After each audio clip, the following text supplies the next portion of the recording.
You all see ahead of you a lone human carrying a lantern as they're kind of walking, and they seem to be lit by a red light from the lantern as they seem to be walking around the edge of Caer-Dineval.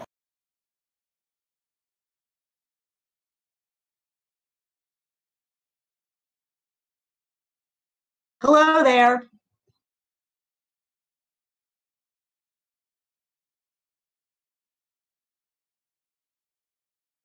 As you call out on the wind, let me get a performance from you.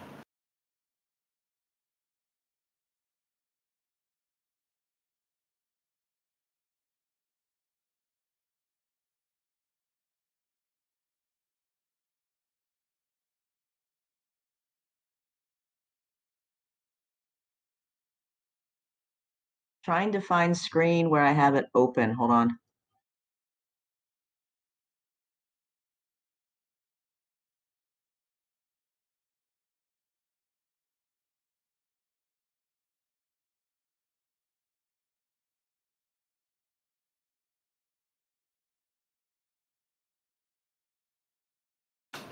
As they turn, probably about like 40 or 50 feet away from you all, they turn and kind of hold up the lantern before you, and you see like the slightest kind of outlines of a face inside of her hood, and she kind of looks out, "Hello!"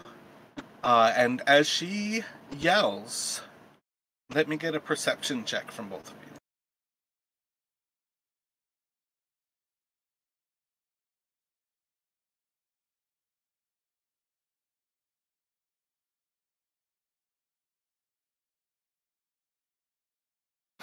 As she turns and has the lantern between the two of you and herself, and she yells a hello, you see that she is right below a little bit of a like rock outcropping, and she's somewhat shielded from the actual wind in this point, and she turns to yell a hello to you, and you see a creature crawling along the rocks above her, and it seems to be kind of kneeling into all fours, preparing to pounce on top of her. And we're about 50 feet away? Yep.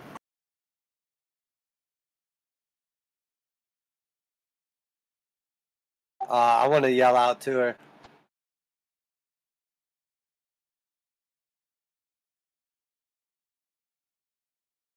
Sorry, I had to clear my throat. Madam, you are in danger. It lurks above you. And I guess depending on the situation and what we can do, I would prepare to attack it. What are you preparing? I guess I would have my spear and my shield currently in my hand. So if we're still like 50 feet out, I guess maybe I will just cock back my spear and prepare to throw it. I'll prepare a dart. That's all I have for distance. So let me get both of you can make those attacks at disadvantage.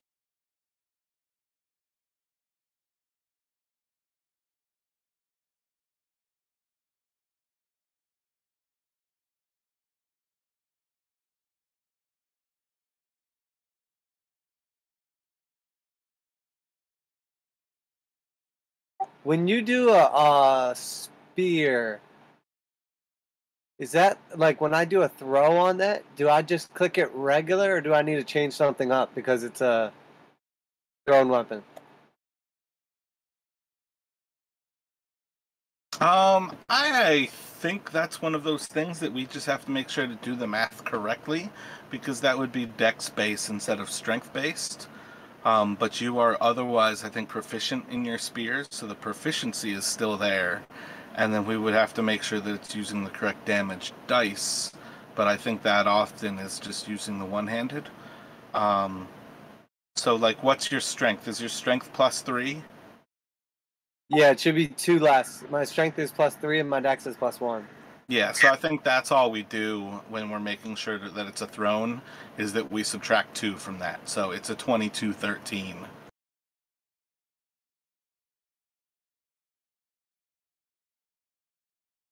But I don't think D&D Beyond actually covers dual-classed weapons like that, where it's thrown and pokey. Yeah, that sounds about right though, because the javelin does like the same thing, and I feel like the javelin definitely should only be +2 or +3. But like, I think Paris, your darts, are you +3 dexterity?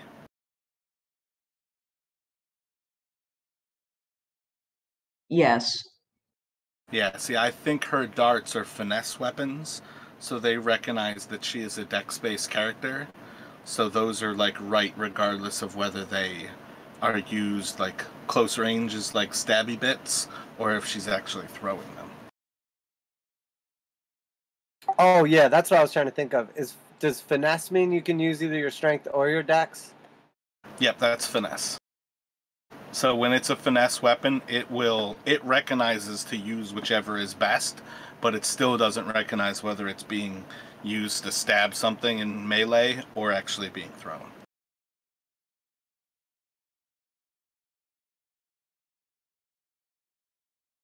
And that's where I constantly try to remind people, like, D&D Beyond is awesome for a lot of things, but it doesn't actually know the rules.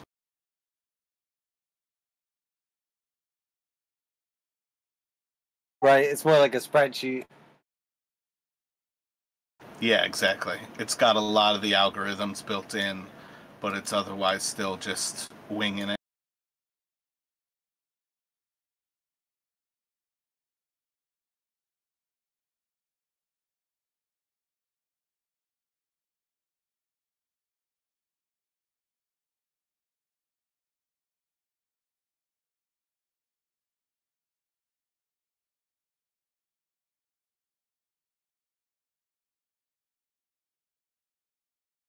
So, I think that is what you all are kind of looking at present here, and I'll have you two roll initiative.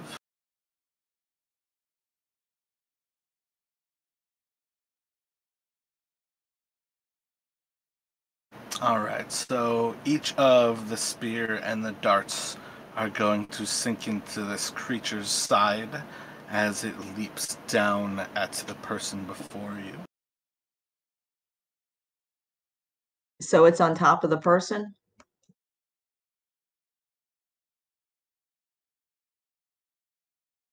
Yes, it is going to leap down.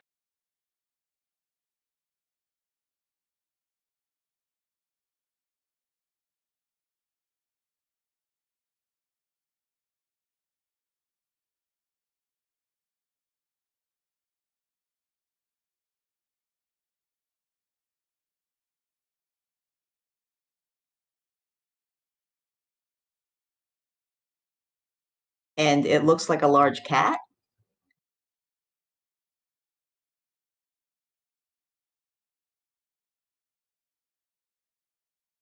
At present, as far as things go, you guys are more or less seeing its silhouette at present. I don't think you really have any perception, other than it seems to just be a four-legged creature. Larger than humans? Definitely much larger than you.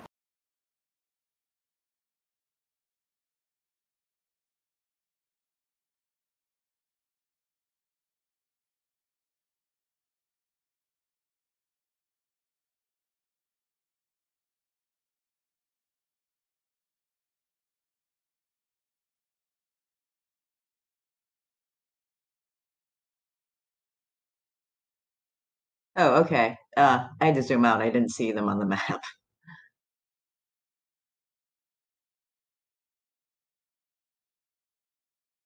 Yeah, it looks really big.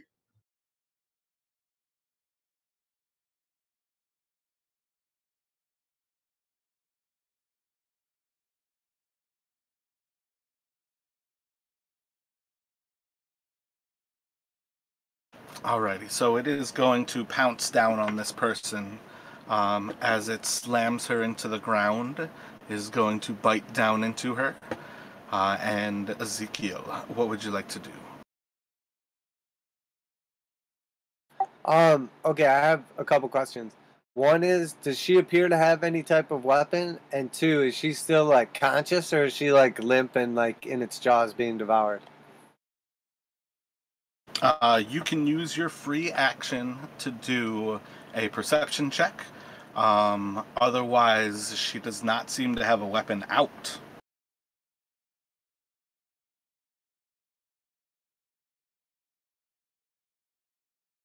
Ooh, I kind of need that free action because I threw my spear.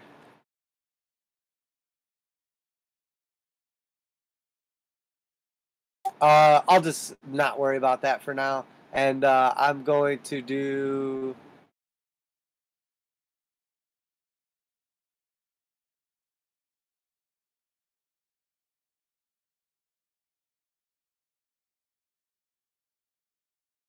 I'm going to go ahead and just move forward.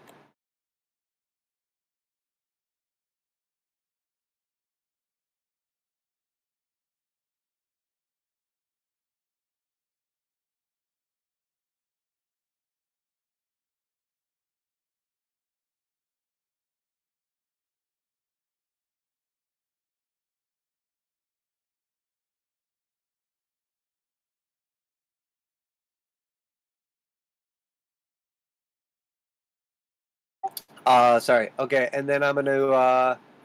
Hey, just out of curiosity, was the distance why I had disadvantage before, or is it something to do with the creature, or do we know? High winds. Okay, I got you. Now that I am up close to it, I would like to pull out a javelin with my free action, and then I'm going to throw the javelin at it. Alright, go for that.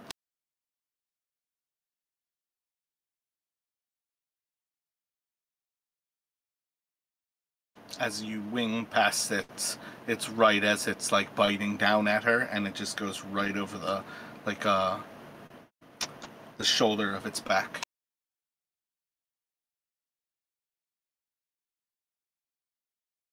Okay. I'm going to do...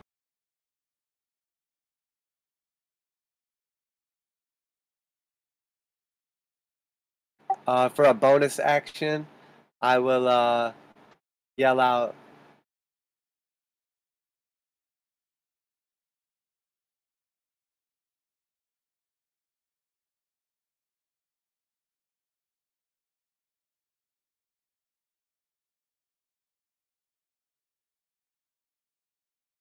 I'm going to yell out to the creature. No, actually, I'm going to yell out to Oral. Orella, protect this woman from your foul beast. Let her not be its meal.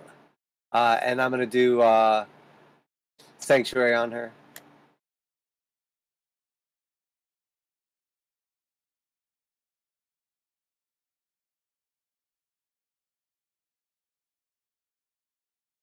That really saved my butt before.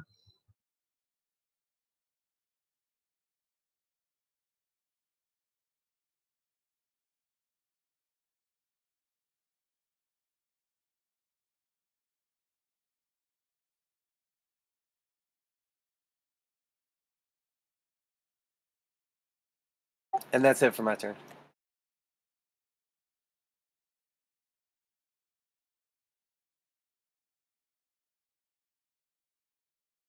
What would you like to do, Paris? All right, so can I run up to it and attack it? Can I reach it? You're like 50 feet away. You can measure that, though, and see that you are too far away. Yeah. But you could. Do you have Step of the Wind right now?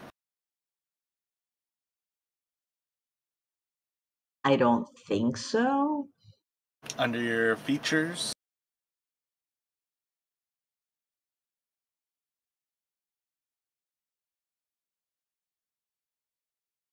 Oh, yeah, I do. You can spend 1 key point to take the disengage or dash action as a bonus, and your jump distance is doubled for the turn. Okay, so I have 2 key points per short rest. So you could burn a key point to Step of the Wind, and I think you were at just the distance to actually make it into combat. Yeah.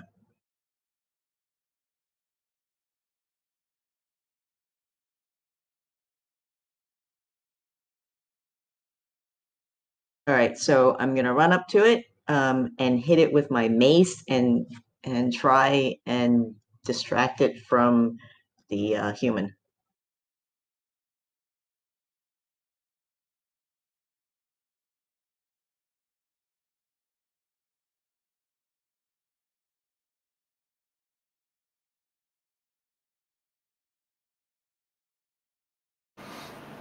As you swing into it, it is able to dodge out of the way of your blow, and you swing just right past its fur.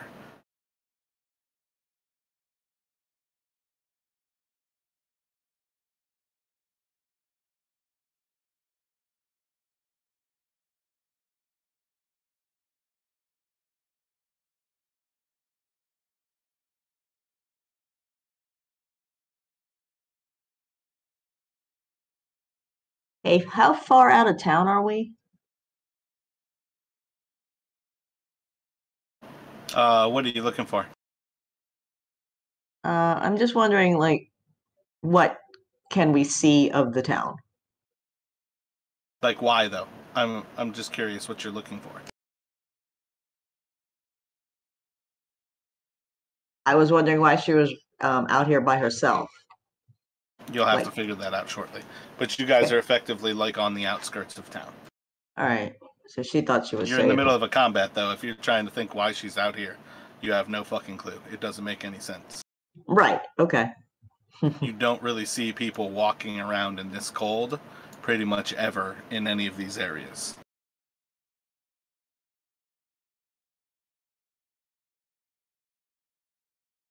Alrighty, so it is going to look towards Paris. It is going to step away from you. Would you like to opportunity attack? Yes.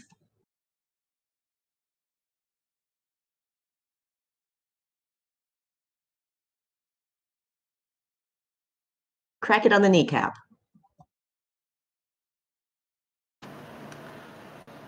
It runs just outside of your view before it is going to run back in, and as it starts to get close to you, it is going to leap at you. Oh no. And it is going to completely whiff as it leaps over you. Ezekiel, what would you like to do? Okay, so the initial spear throw that hit it, is my spear like stuck into the creature right now? Is it just like laying on the ground next to it? Yeah, I think right now it has a spear and a dart sticking out of its right flank.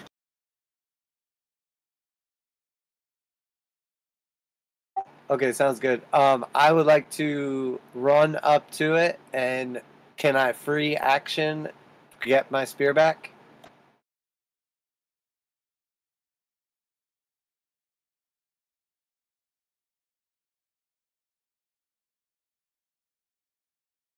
Do like a strength check or dexterity or? Yeah, I don't think it can be as simple as a free action because it is a moving creature that doesn't really want to let you take it. I think it'll take more than that to just grab it. So you can go for it. Is it going to be like? Is it going to be like my free action and then a check, or is it going to take like my action to try to get my spear back? I think it'll have to be closer to your action.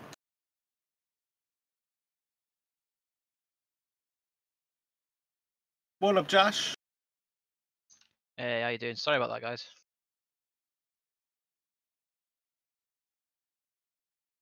What's up, buddy? No worries. Okay, so can I use my free action to grab hold of the spear and then still use a spell? Is that possible? Like, not actually, like, take the spear back, but, like, grab onto it? Can that be, like, my free or bonus action? Or does that, like, have to be a full action?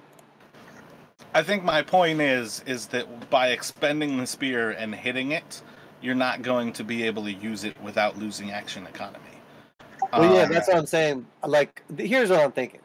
I don't have any bonus action stuff, basically. But I do have action stuff. So I'm thinking if I could use my bonus action and my free action to grab hold of the spear, even if I'm not, like, pulling it out yet, maybe next turn I could pull it out. Like, I don't know. But that's what I'm getting at. I'm trying to encourage you. This is the point where your character is going to recognize when I have a chance to buy a spear, I need to own multiple spears. Because I don't think there's going to be a simple resolution for getting the spear back in combat without losing out on that ability. So I think how things go, you're probably going to be using javelins if you want to maintain your action economy.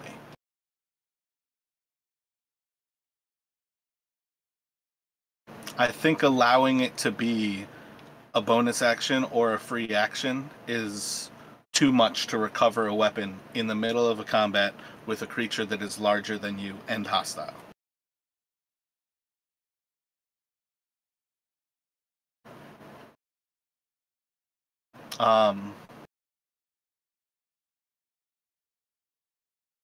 Can do a contested check to see if you can grab a hold of it with a free action. If you fail, you're going to lose your action, though.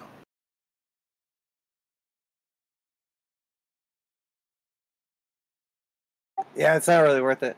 Okay, that's cool. I'll just let my spear just be sticking out of this thing. Because I think it's too close to a grapple to not have it be an action, and a grapple is an attack action.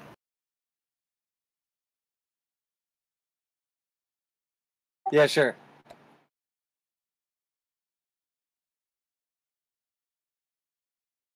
So is Josh about to be in combat right now, or no? Depending on how close he is, potentially. Okay, I'll just wait. I was gonna do bless, but okay. So I will just do I'll just pull out another javelin and try to stab it with the javelin.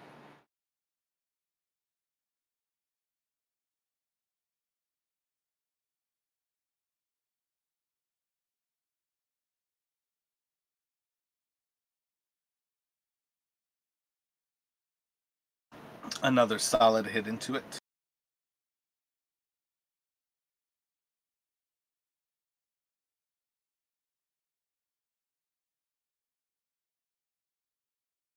And that's it for me.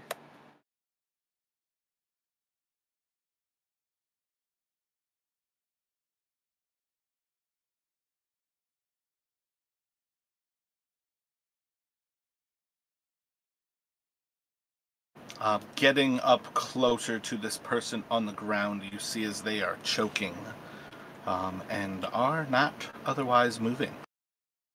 What would you like to do, Paris? I think the creature is bloodied at this point as well. I didn't keep a good track of its starting hit points, but I think you guys have done over half. All right. Well, do I need to move any to hit it? I'm kind of diagonal. Nope, you're still touching it. All right. Take that, you big, ugly cat thing.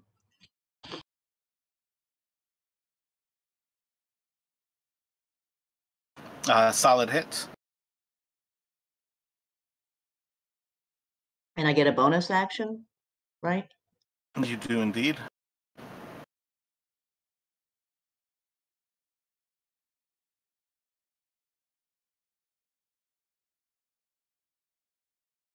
Leaving it severely bloody. And it is going to try to run away, leaving combat with both of you. Would you like to attack of opportunity? Take those attacks on it.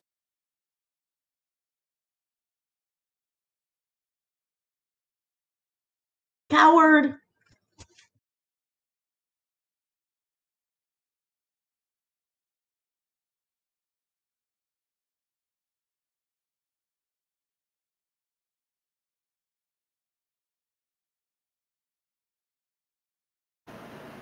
As you two strike out at it, you are able to take it down as it tries to run away and flee.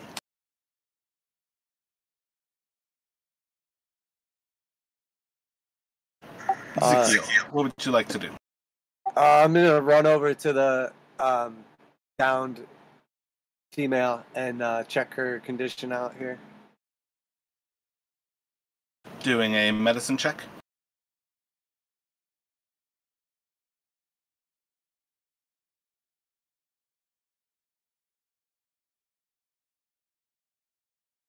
You are able to stabilize her as she was bleeding out on the ground.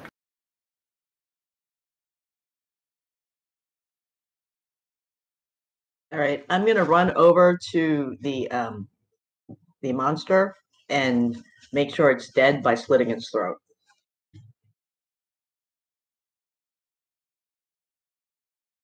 You can indeed slit its throat. Trying not to get blood on the nice white coat in case somebody wants it, you know, for a fur coat or something. Blood gets all over the coat.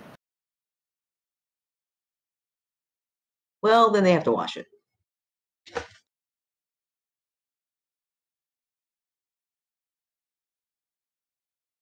She is still alive for now, but her condition is less than ideal. Perhaps we should take her back to town.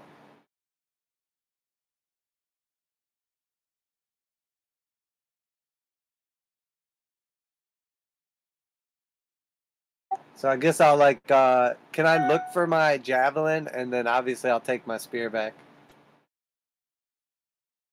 What was it? You whiffed with a javelin that you threw by? Is that what you mean, look for it? Yeah, I got a 7, so it's definitely a whiff. Do a perception check. And it'll just be a DC. Yeah, that's good enough.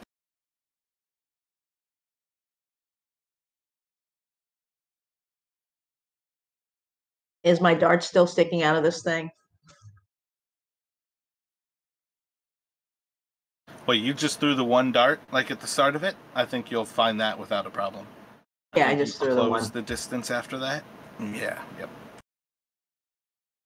All right. I mean, I wasn't going to waste time looking for it if it wasn't there, but okay. So I'll go over to the woman and see if I can do anything more to stabilize her before while Ezekiel's like looking for his thing, and then I guess he can carry her, and I can kind of hold up her feet or something.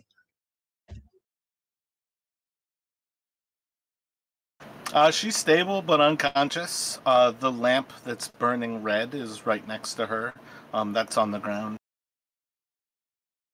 All right. So Ezekiel, do you think you can carry her, and should I carry the lamp, or do you want me to like lift her feet? I should be able to manage her without difficulty. Perhaps if you could just grab her gear. All right. So the only thing she's got is the lamp. Yeah, when you go unconscious, you drop everything that you're holding, so that's just on the ground. Right, but I didn't know if she had anything besides the lamp. You'd mentioned that a couple times. I don't know if there's anything else. You can search her body if you wanted to. No, just like, you know, in the vicinity or whatever. So I'll grab her lamp and then we can take her back to town. Are you all set and ready to go here, Faint? Yep, I'm all good whenever you're ready. Do you want to tell a story about yourself for inspiration? It's alright, let's just get going. Alright, sounds good. So as you all pick up her body there, you can carry her into town. Once again, you're coming from the Eastway here on this... Did I switch you over? Yeah. You are coming from the Eastway on that kind of southwestern portion of this map.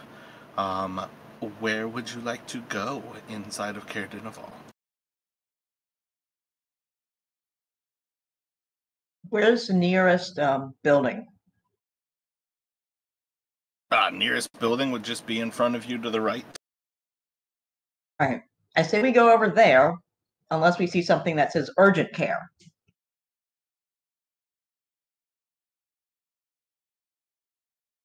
Yes, perhaps some lodging and Ken.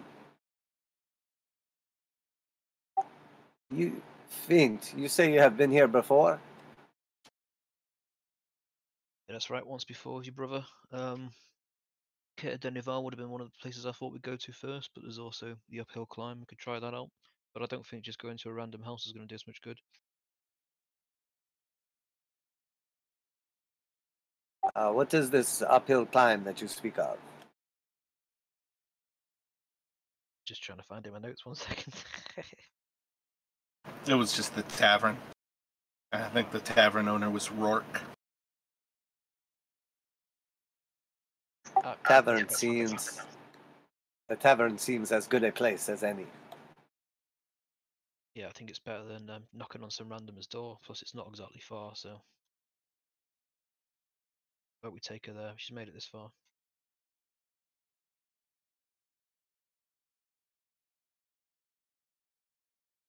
I think we should give Caer-Dineval a miss for now. So you can pass through the town, making your way to the uphill climb. Upon entering and moving past the double doors, you all see, again, it's a smaller tavern. It's got a hearth in the center, 2 longer tables that are kind of like bench seating, and I think it was like 4 tables around the edges of the actual tavern itself that had a little bit more personal seating. And then a small bar about 8 or so feet long towards the back area with doors on each side of it. But otherwise, upon walking in, you all see about 6 people in the tavern at this point. And then coming out of the back, you eventually see Rourke, who is walking out with a couple of bowls in his hands as he moves over to one of the longer tables closer to the hearth and sets down a couple of bowls of soup for a few of the people who are sitting there.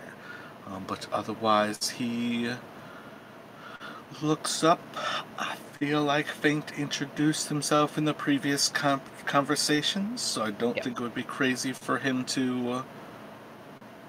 I don't think he'll actually respond to you, because you don't really show your face, and all of your clothing is pretty much the same as everybody's outerwear.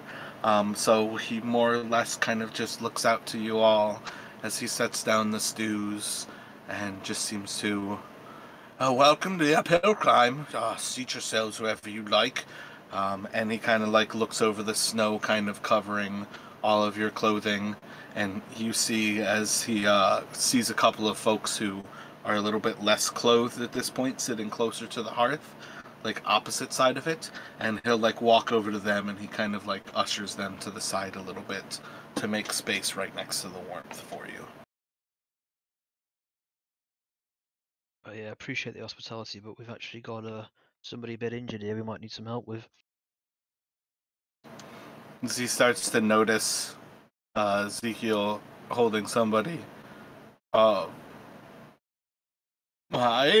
don't know how to help them, but I'm sure.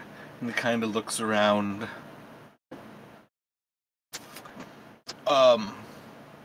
I'll go make a warm compress. And okay. And he walks away. Alright, I suppose we should probably get her laid down somewhere. I mean, there's not much options around here, but somewhere we can lie her flat and check her wounds would be a good call, in my opinion. Yeah, I'll like lay her down across the table and just kind of look her over. She is stable for now. She is in no danger, but I am curious what she was doing in the tundra by herself. the people eating soup right next to you are like kind of like put off a little bit as they slide like a few more inches away from the hearth, but they're still like eating their stew, just kind of staring at this body that you've now laid on the table between them. But otherwise they're kind of like feet away from the three of you and probably next to like Danica's head as they're just kind of looking down at her, and one of them just kind of points out, she's bleeding from her neck. Right. Do you have some sort of nurse or doctor type person in this town who could help her? She's still alive. They say the town speaker's ill. Maybe the Black Swords have a, maybe they've got a doctor. Yeah, maybe, but I think I'd quite like to see to this without their help for now. I'm just going to glance at Paris and Ezekiel. You've met the Black Swords. They're shady fuckers. That's definitely one way of putting it. I slice off a strip of my cloak from the bottom and use it as like gauze and try and wrap it around her throat. Yeah, she's otherwise stable. You don't necessarily have to like do anything like that. He's just kind of being a smartass. Yeah, fair enough. I just thought it'd be like a realistic. I know obviously in the mechanics of it, she's stabilized. She'll be fine with however many hours it is, but it's more a case of just for the flavor of it.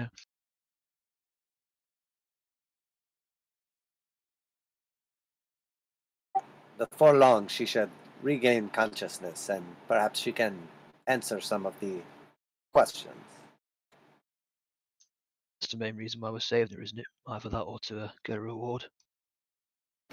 Let me have one of you roll a d4 for me.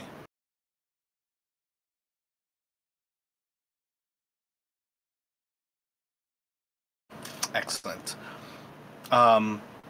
So, as you sit here, it's not long before Rourke comes out of the back. He's got a dirty rag that's very much a brown. You can see like different colors of food kind of crusted on it. There might actually be some knucklehead trout towards one side of it. Perhaps he wipes tables down with this rag. But he comes out with it. It seems to be steaming with hot water. And he kind of like approaches his... a hot compress, would that help her? I don't know what to do. It's all right. It's very helpful. Thank you very much. How about you help us out by going and getting us a couple of ales or something? Oh, yeah, I remember you. We still don't have ale. You've not fixed your supply chain problem yet, no? No. Still no ferry. Tea? Tea will be fine, thank you very much. How about you two? Excellent. I just heated up some water. And he'll look to Ezekiel and Paris. Tea? Sure. Does it actually have tea in it?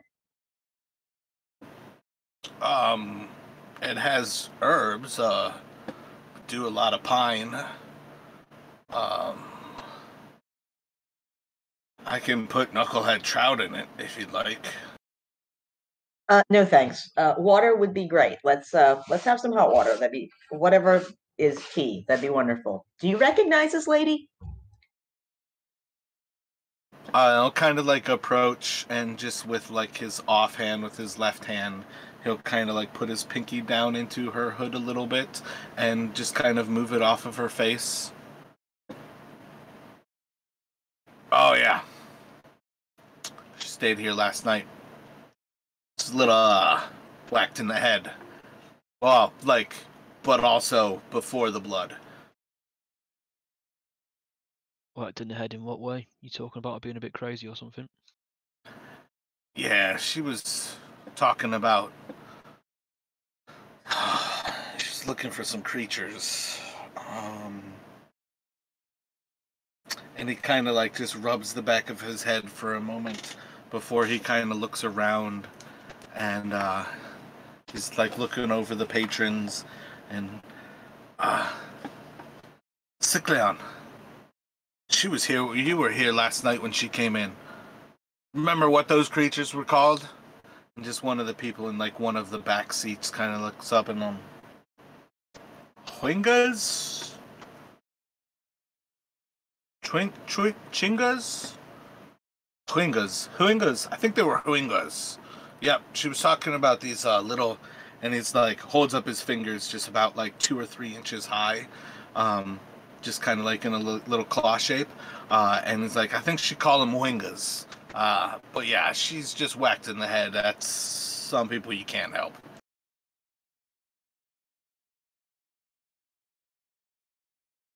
Is that like a real thing, or do we have any idea what a winga is? Make a history check. All of you can.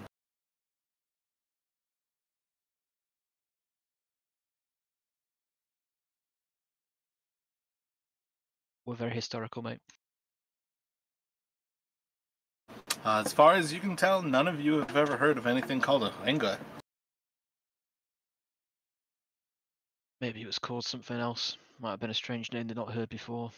Can't remember it exactly. Did she say they were a living thing or that they were just an item? Nah, she talked about them like they were a creature that she was looking for. I think she's a research student. Some sort of sage. Exall hoity-toity. Yeah, I think she's just a little touched in the head. I've heard of magic doing these things to you. You really have to keep a safe distance from magic. It's dangerous art. Had you met her before she came here yesterday, or was that the first time? Oh, no. I've never seen her before that. She stayed here last night. She asked everybody she knew about those Huingas. Well, yeah, I don't think anybody's ever really noticed these creatures. She's going on about them. It didn't even sound like her school thought they were real. Well, I guess we can quiz her about that when she wakes up then, I suppose. Did you see anybody else with her at any point? Nah, she was traveling alone. Didn't come in with any caravans or any. She's been a while since we've had an outsider besides your group. He kind of like looks over the 3 of you. Kind of a little bit hesitant for a moment. And he just very quickly, like, he turns away. I'm gonna go get that hot water. Great, thank you. That's really odd that she'd come up here by herself. It's kind of dangerous out there. Well, between that and chasing some kind of miniature animal, I can see why the locals would think she was crazy.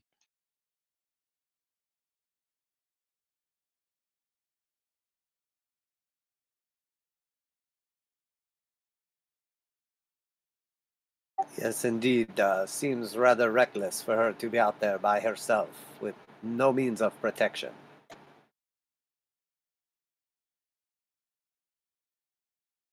Well, I'm sure we'll get her answers when she wakes up.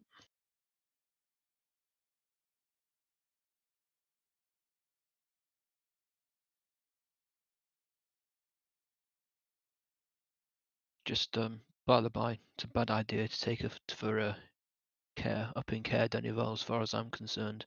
There was some weird discussion about death, and witnessed something a bit weird as well when I was there, but I'll fill you in on it when we're a bit more private. Understood. I look forward to you enlightening us. I look forward to a bit of warmth and a nice place to park my arse. About, I know we don't know like time very well because it's always dark, but roughly about how long has it been since we last woke up? You guys are like past midday here. Effectively, you were walking into town about 4 p.m. So as far as things go, You're like approaching that you had a long, tiresome day. Let me look at last week's notes to see when you got started from the Durgar Fortress.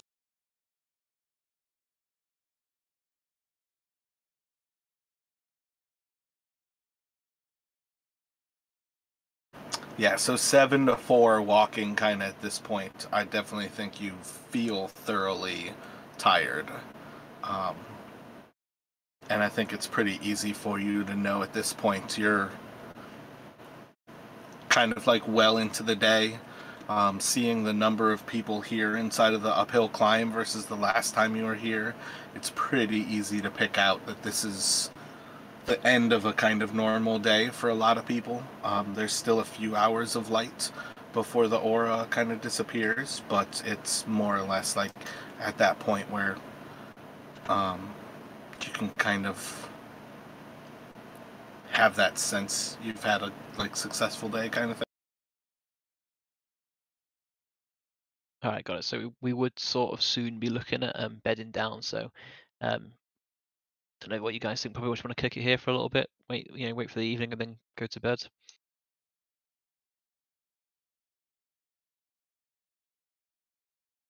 I don't suppose this place doubles as an inn as well.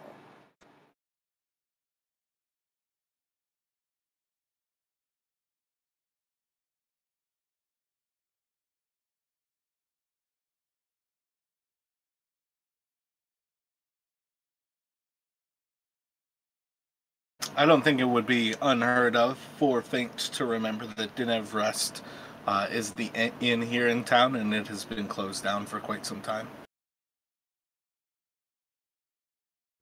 So this is effectively the inn.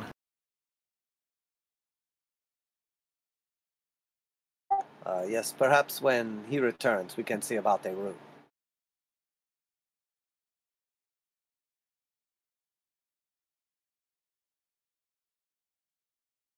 Yeah, sounds good to me. It's likely we'll be staying here, which is probably for the best because we can keep an eye on her. It's still really strange never to know the time by the light of the day. Yeah, I don't disagree. So like while we're chilling, I'll just like pull out my map and kind of look at it. And what was it? You said it's about 8 hours to the next town that we're looking to get to? To Easthaven, if you ask around, most people are going to tell you that Easthaven's going to take you about 10 hours. We will need to get an early start tomorrow if we are to make it to Easthaven. It will be the better part of a day's travel.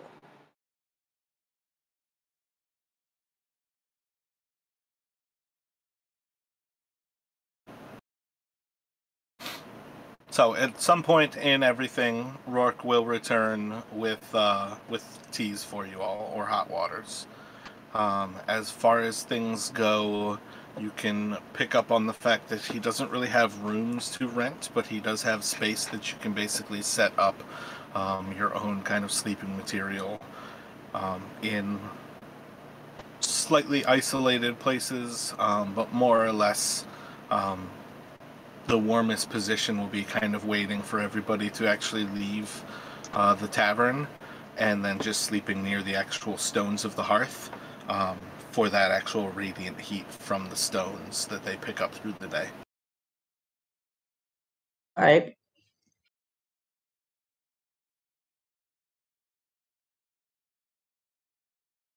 So if everybody is all set, depending on what you'd like to do, time kind of passes by where effectively like about 30 or so minutes after you've gotten here, she kind of starts to come to as her head kind of seems to be swirling, and eventually this woman kind of sits up, and you see just like a brunette red hair kind of drop as she kind of sits out of her hood, and she just kind of swirls around, and the first thing that she says is, "My lamp!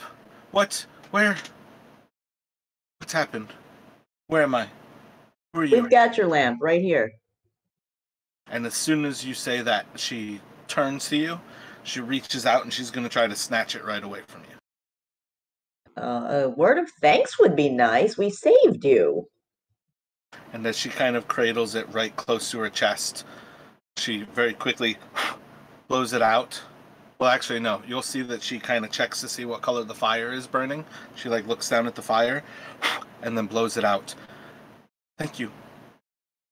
And she just kind of like looks a little coy at you for a moment. You saved me? From what? Chwingas? Did you see the Chwingas? Were they there?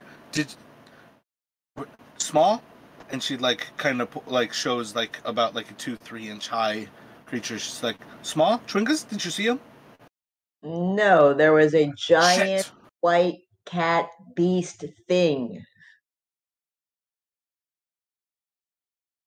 She's kind of silent for a moment. A cat? That's why you're bleeding and nearly died. I'm bleeding? Thank you. Thank you. And she like touches the wound and you see as she kind of like smarts a little bit. Oh. Thank you. I didn't realize it was... Oh. I didn't realize it was so dangerous there. I thought I was going to find some Twinkas. What were you doing out there by yourself? It's like really cold and snowy and obviously giant cat creatures with sharp teeth and claws are out there looking to eat people. I'm working on my research project. I'm going to write about Twingas. Have you ever seen them before? No, never heard of them before either. Care to enlighten us on what they are? Really? That's what everybody here said as well. Let me have everybody else do. Let me have you all do a another check against. Let's see. I think Ezekiel, you can do an Arcana, and then just history from Fate in Paris. Oh damn! You've got proficiency in Arcana, and it's still even. Is your history better, Ezekiel? It's not going to matter. Really. No, history's -2. So you hear a little bit of a difference in how she's saying this word than what everybody was repeating it, but it still sounds like she's talking some sort of gibberish. She has a very weird feel about her as she's talking about these things. She seems quite excited to talk about Chwingas, but as she goes on and on about these creatures, they're over and over again, she kind of just discusses how they're invisible and she's looking for them, which kind of connects some of those dots why everybody thinks she's cracked. She talks about how small they are and how they don't really leave any tracks behind them. But eventually, as she kind of goes on and on about this, she eventually reveals that the lamp that she is carrying around is magical, and it will burn a different color when an elemental is nearby. And as she says this, it brings a little bit more credibility to what she might be looking for, in that she has this item for trying to find elementals, and that perhaps these little Chwingas she's looking after are elementals. But otherwise, she's going to sit and relax with you all, and spend the night more or less talking your ears off about Chwingas. And you all can ask any questions that you might have of her. Hey, actually, I was thinking we left that giant beast carcass pretty near to the town. Do you think that the town would like it to use as a rug or something, and we can get any kind of, I don't know, good, uh, thing where people like us if we bring it?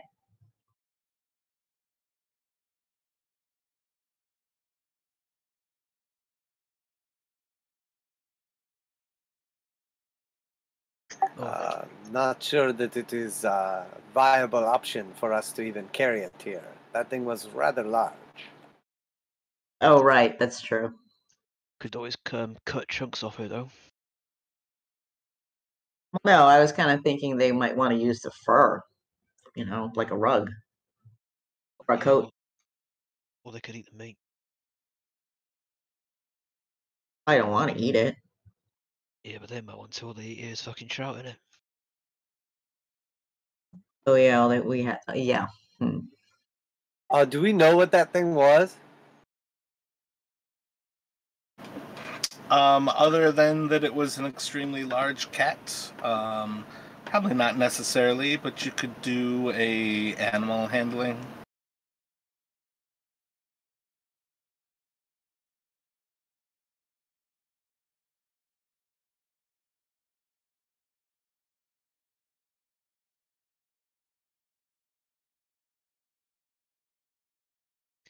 +3 to animal handling. Are we traveling here with Steve Irwin?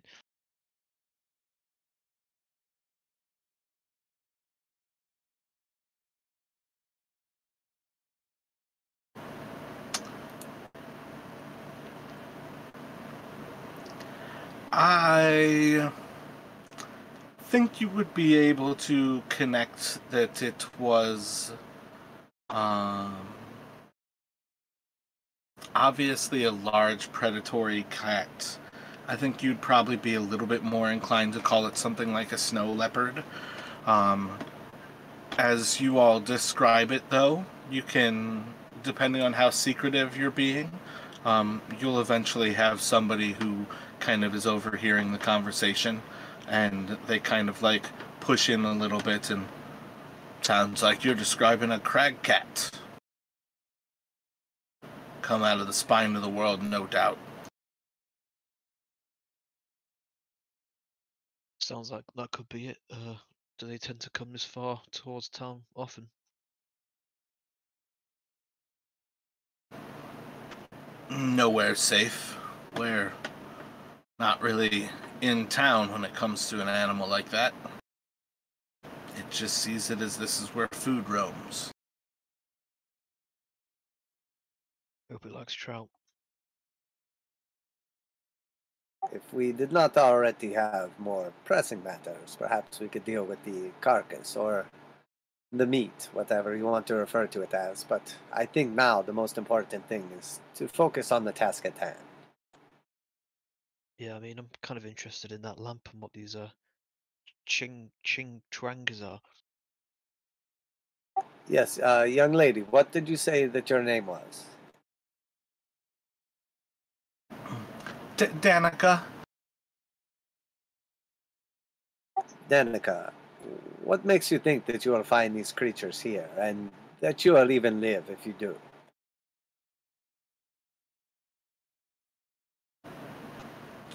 I have this theory that they're a part of nature, and I thought getting away from the big city was a good way to find them.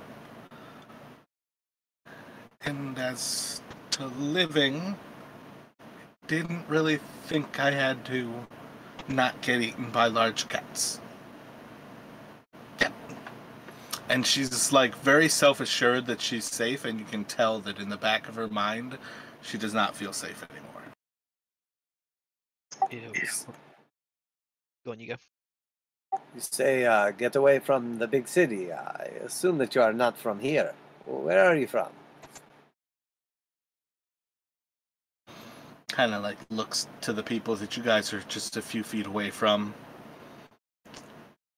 I came up from Luskin. Where? Luskin. All right, and heard you. Why are you being a bit secretive about that? Are you trying to hide from people who may have been from there or something?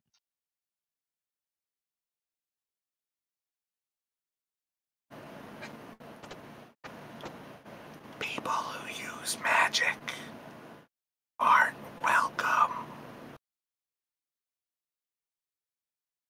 Find that pretty surprising. We've used a fair bit of it ourselves since we got here. No one seems to have batted an eyelid.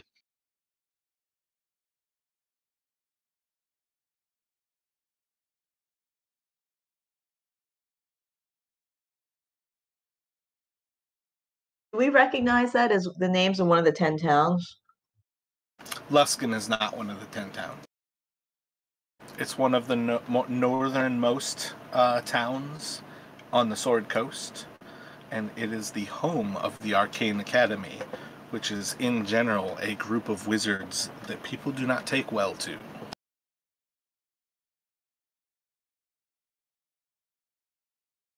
So, why do you want to find these things anyway? Just to prove they exist, or, I mean, do they have use? Are they dangerous? What's the point in them?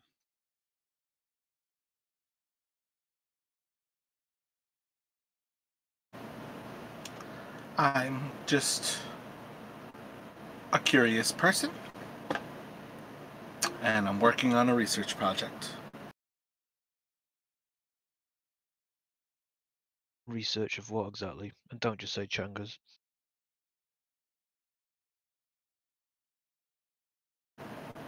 Nobody else believes that they exist.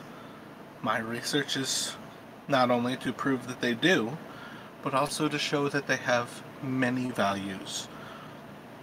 That they're helpful creatures and can be quite useful to people who dabble.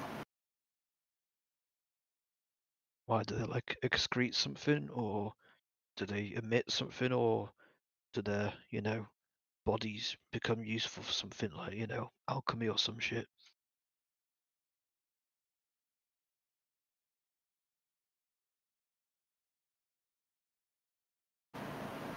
Kind of like looks over you a little skeptically for a moment. I don't think you understand elementals. You're correct in that assessment. I'm not really one with the arcane academic background.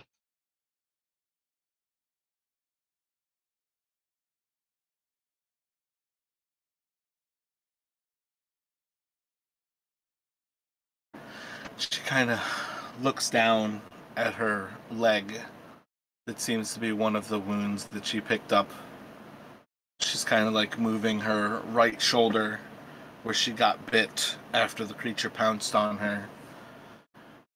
I'm not going to be well enough to continue to search for these creatures, but I need to find them. Looks around a little bit. And I've got a bit of a stipend. Are you able to help somebody in need?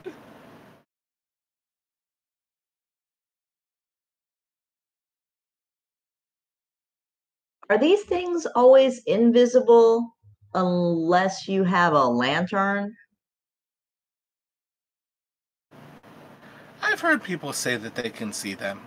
I think the invisibility is something that they do on purpose.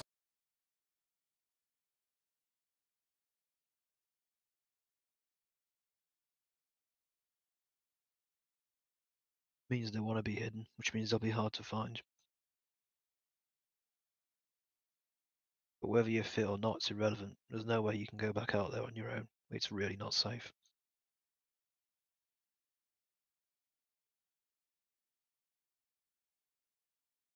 And that's where you come in.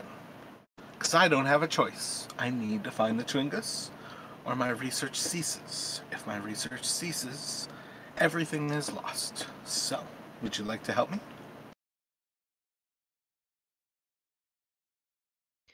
I'll look at the other two, see if they're interested.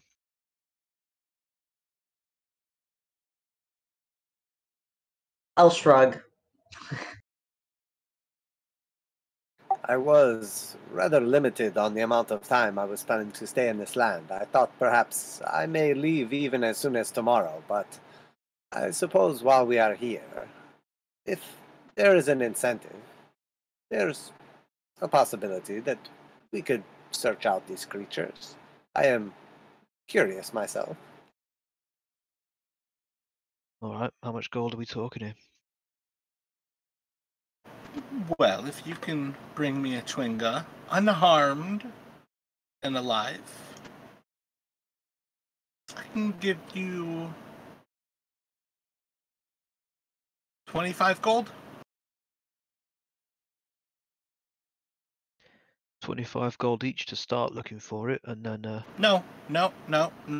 25 gold to bring it to me.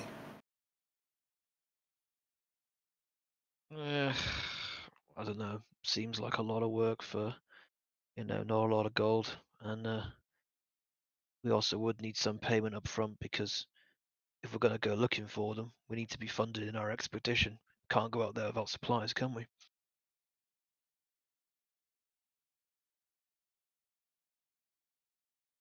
Need to buy food rations and things. Buy surprised you well. I mean, look how you turned out. Young lady, you have 25 gold and are looking for mysterious creatures in the middle of a tundra by yourself with no means of protection and a magic lantern? There's something that sparks my curiosity about this situation, and while I don't mean to be skeptical, uh, does not make much sense to me. What is the inherent purpose of your research? Magical creatures that people haven't discovered yet. I'll be famous. Danica, Chwinga Tamer. You are mad, then, yes? What's that? Mad. You've lost your wits. They're not about you. Perhaps a head injury from the attack. No, I'm completely okay. I don't have any problems like that. Nothing at all is wrong with me. So you would like to spend 25 gold paying random travelers to find elementals in the middle of a tundra so that you can be famous? There's gotta be something good about you. You saved my life. It's not very random. Is there some way to track these things, or are you just walking around with a magical lantern in the middle of the snowstorm, just hoping that you stumble upon them? The lantern! That's how I... She looks around, try to see if anybody's paying attention. Fire will turn green if there's a Chwinga nearby. So you are just walking around in the middle of a snowstorm hoping the fire turns green. Yeah, Have you only not got, now I can't really walk. have you not got one specific area you want to narrow your search down to? 10 towns is one specific area. Alright, I understand completely. Well, how about if we come across them at any point, we'll let you know.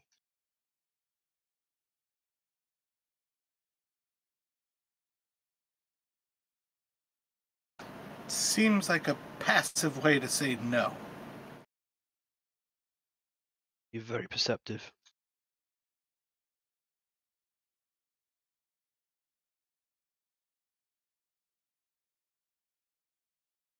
I suppose that we could probably stay for one more day. I'm in no rush. And, of course, a little gold is always nice, and perhaps to help this young lady in her quest along the way would, well, if she did get famous, perhaps a small note of our own names as well. Little legacy for us all, as well as some coin. Maybe a footnote.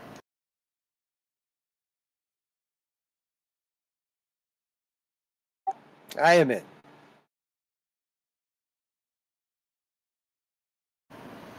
She's going to push the lantern towards you and hand it to you.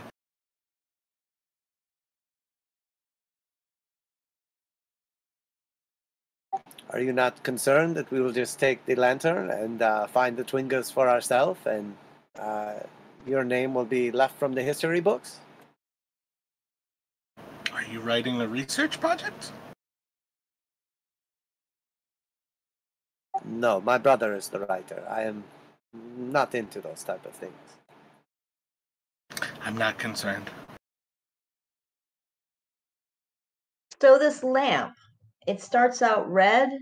Is there any other color that it turns depending on something near it? Green.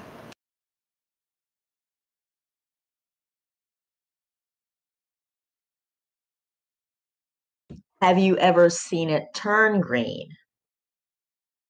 No.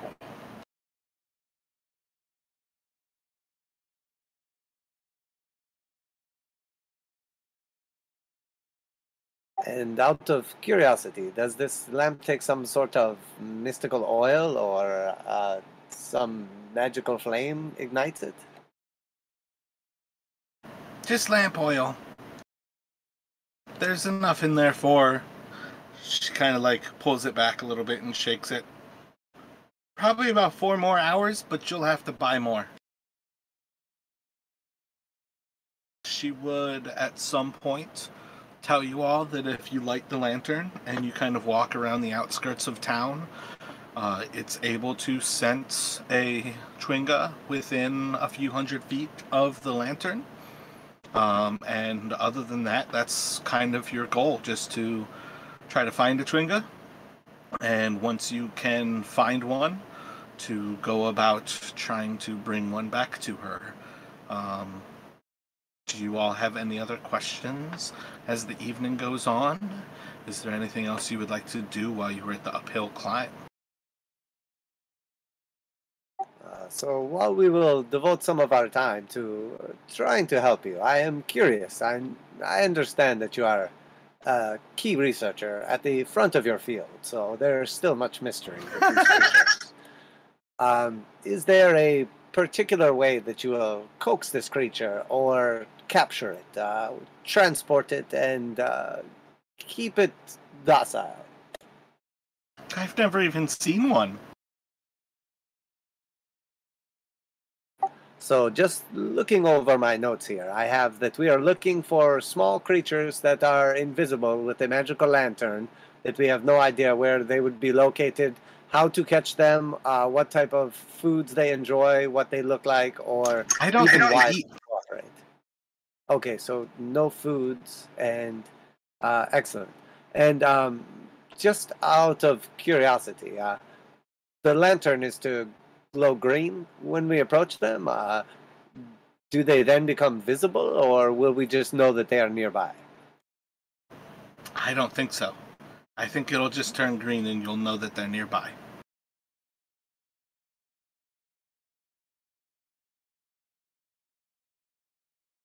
Well, we don't have a giant net or anything to like catch them with.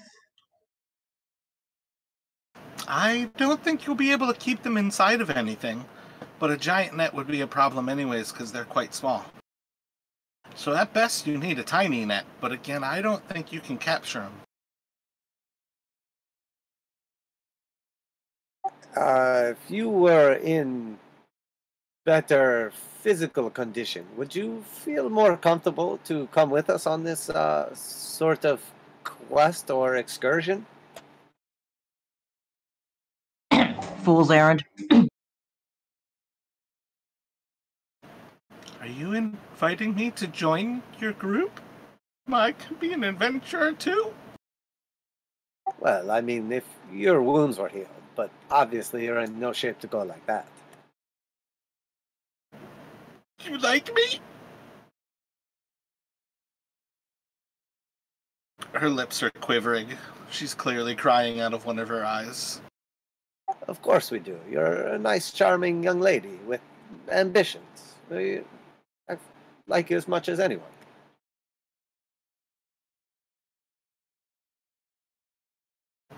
I could come along. I can join you.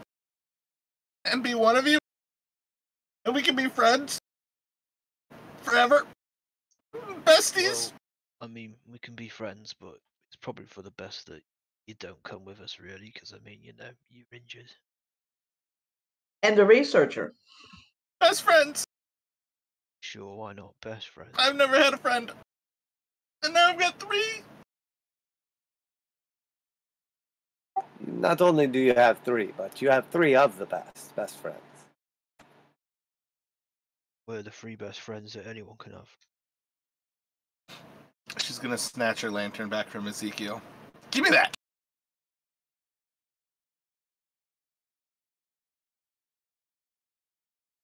So you want us to find them for you, after all? I thought you said I could come with you. Now I can't even come with you. Well, you need to stay here and rest, and when you're feeling better, maybe you can come with us then. How's that sound? I don't know what's happening.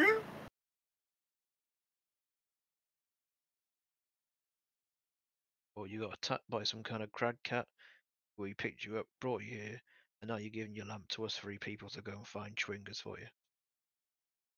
And you're injured, so you can't come with us, but when you feel better, maybe you could then.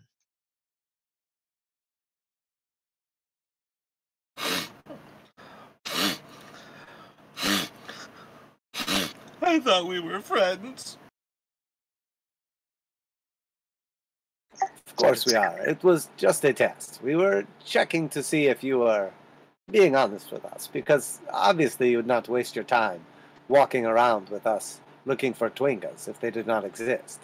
And with that, he'll reach out and put his hand on her injury. You're already starting to look much better. I have a feeling that by morning you will be in perfect health. And I'm going to cast Inflict Wounds. Or no, wait, that's not the right one. Oh, no. Insta-dead.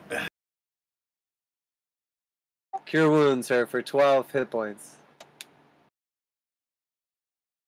Oh man, that inflict wounds could have been fucking amazing. Would have been funny.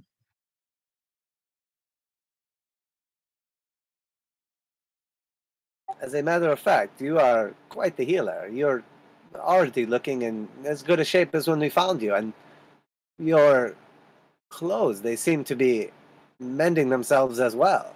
And I'm going to use mending on her clothes where they're damaged.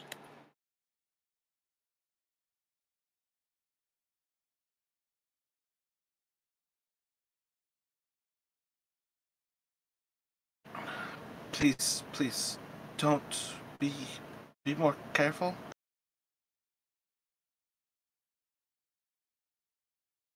These people, they be weary. Wait, she said that to me when I did that? Yeah. What do you mean, be weary?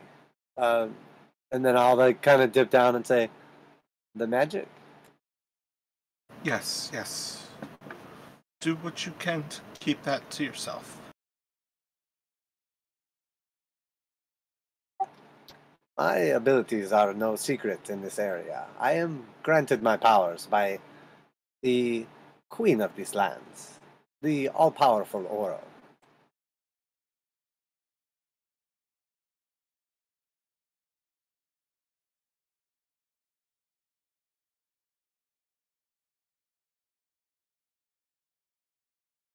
I'm not sure if that makes you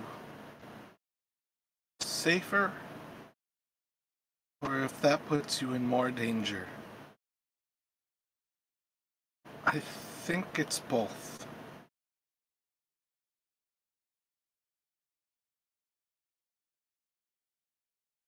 There is a fine line between safety and danger, especially in these lands.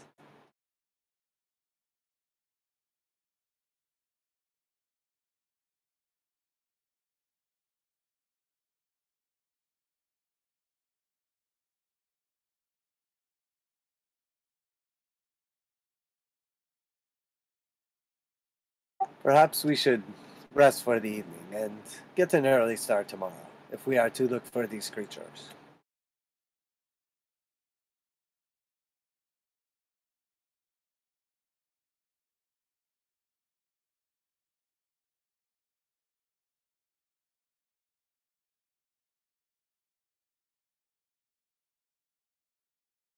So overall, if you all are finished for the evening, you can take a long rest here, and we can pick up the next morning.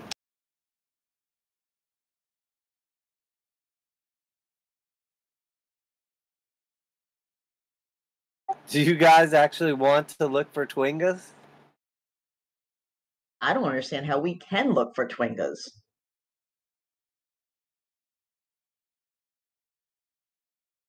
I mean, we're gonna wander around the town, like do a couple circuits and hope the lamp turns green? I think we could do a day looking for him, and then after that, we just go about our normal business, keep her out for it.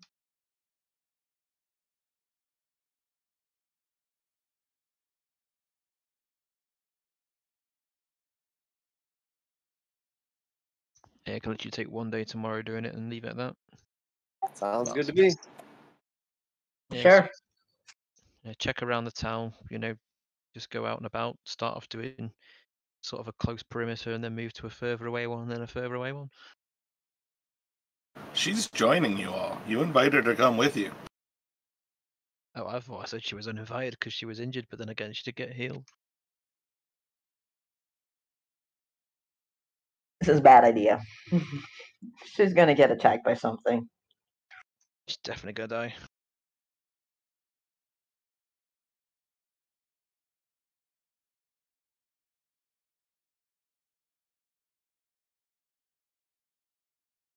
I mean, let's be real. She's gonna go out and get like killed regardless. So I feel like she probably has a better chance, at least if she's with us. Yeah, all right.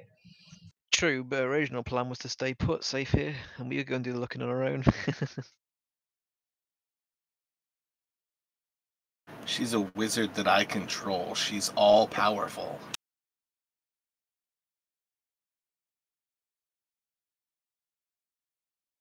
Yeah, She's like not a crack cat. all-powerful level 1 wizard.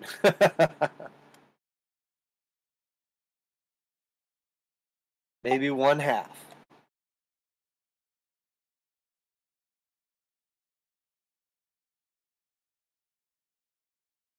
Still don't know how she got up here. She hiked? Did she ride the ice boat? What? But by herself? Maybe she is powerful enough to, like, defeat things. I definitely, waking up. Oh, go ahead. What was that? No, go ahead. I was gonna say I definitely get the impression that like this place is easy to get to, but hard to leave. If that makes sense.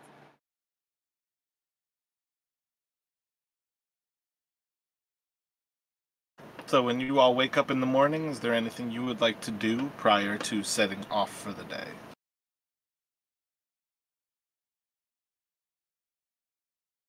I want to spend a couple minutes in the morning meditating, and I'm gonna switch a spell. Did we have separate rooms, by the way? Sorry. No, there's no separate room. This place is not an inn. Alright, fair enough.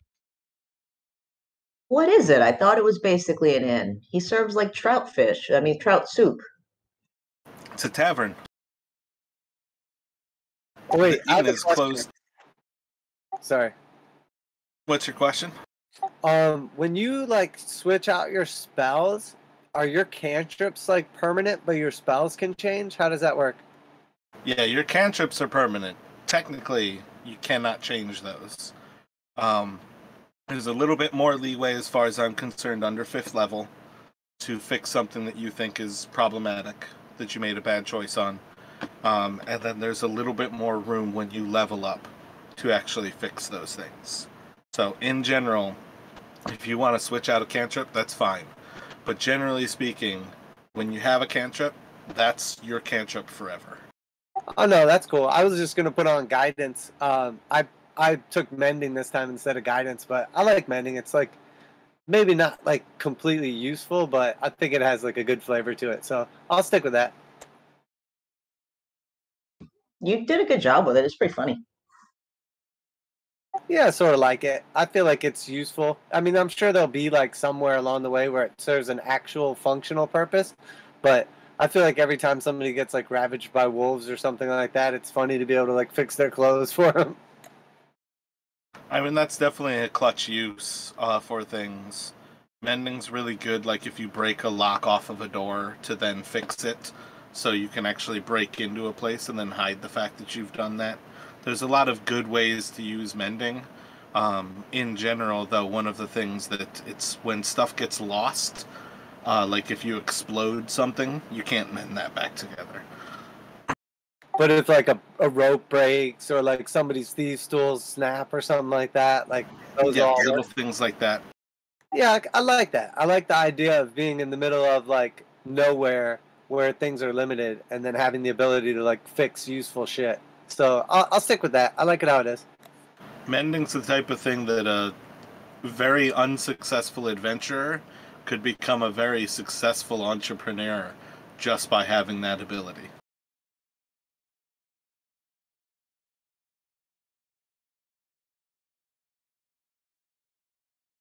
In the same way that like a wizard with prestidigitation could have a cleaning business. Yeah, that's what's up. I like it. I'm good to go. I'll stick with that.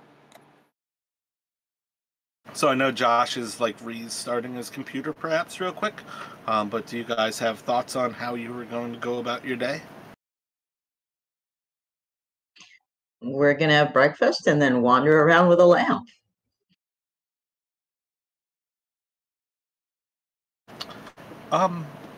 Maybe you all misunderstood, but I've already checked here for Tringas. There's none here, so we can go elsewhere.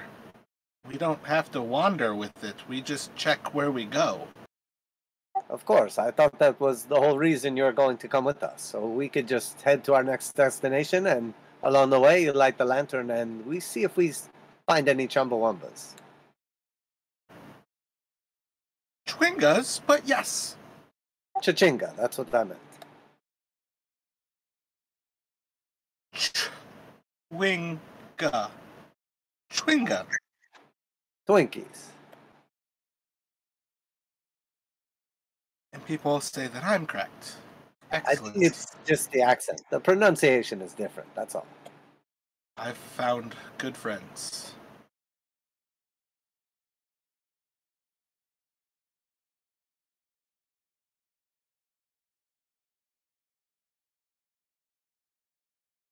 So I am curious. You say you have come from far away to these lands, but you obviously understand them, at least to some degree. What, and I'll kind of like look over my shoulder, make sure nobody can hear us. What makes you think that concealing your magic is a good idea? The Arcane Academy isn't well liked by a lot of people. And most people that are here are criminals, trash people. And that's why they've come to Icewind Dale. Because they're so horrible and they can't actually make it in real society. Real dregs, the kind of things that you expect to just throw out with the trash. And Rourke like walks out of the back and she kind of like stops for a second. Yeah, you might not want to talk like that while you're up here, people might not take kindly to it and might not want you to leave in one piece.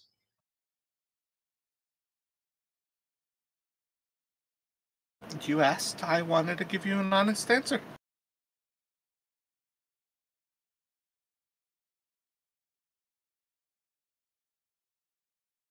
We respect your honesty.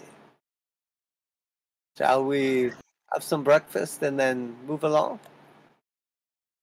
As far as I'm concerned, you guys have eaten. All right. Unless you have anything that you'd like to ask Rourke before you go. Like when I say, what do you guys want to do to start your day? That's to move on past. Yeah, the only last thing I'd do, sorry about that by the way, is just step outside at some point, just for a minute or two, and then I'll just come back in again and just rejoin the group.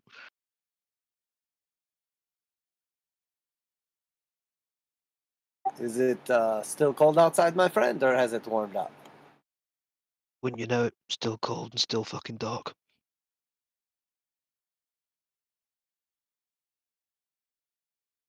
Ever the optimist, though. Yes, of course. I'm not surprised. And honestly, I don't mind the darkness or the cold so much. Yeah, I enjoy the darkness, but not much of a fan of this cold or all this trout.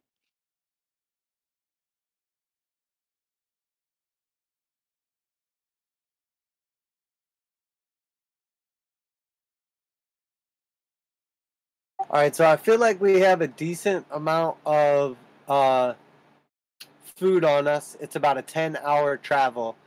We all have cold weather gear. I guess, does she have cold weather gear? Otherwise, I can ask her RP if that's necessary. Yeah, she's all Oh. set up. You guys would have rescued her in that. Well, what I Okay. was going to say was, sorry, is are we going to go and do that journey, or are we said we're going to take a day of looking for these twangers just around here, and then carry on? While you were rebooting, he kind of specified, and it worked out perfectly. Like by inviting her to come along, we're basically just gonna go about our business, and she's gonna like have the lantern and be with us. Oh, decent. It's not a check for the day. It's turn it on when you're near a town, and you'll see if there's Tringas in the town. It's a 300-foot radius that it checks. You don't like look for them. You just every once in a while look for them. And she said she already looked in this area, so like. Well, and I also had you roll it, and you rolled a 1, which was you did not find them. That was the D4. Yeah, so it made sense to just go to the next town and bring her with us, in my opinion. I mean, and that way it's not like, we're still kind of doing a quest, but at the same time, we're not like wasting a day. Sure, we'll escort her to the next town, and maybe there'll be Twingas there. Or Yeah, whenever Chumbawamba. we go somewhere not too dangerous, you can come along with us, I guess. Come with us as we move from town to town. Yeah, all it is you guys just don't get the magical lantern. You skipped out on that. That's all. Yeah, that's fair. Saves us from having to catch one. She can do that as well then.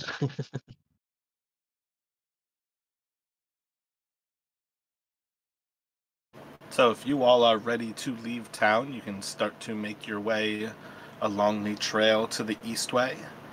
You've got a solid day's travel ahead of you on your way to Easthaven. But overall, you can start that trek.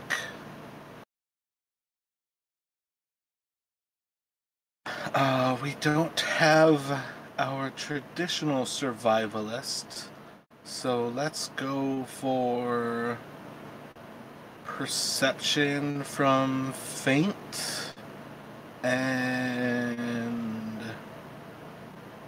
yeah, I feel like that's gonna be it. At 14.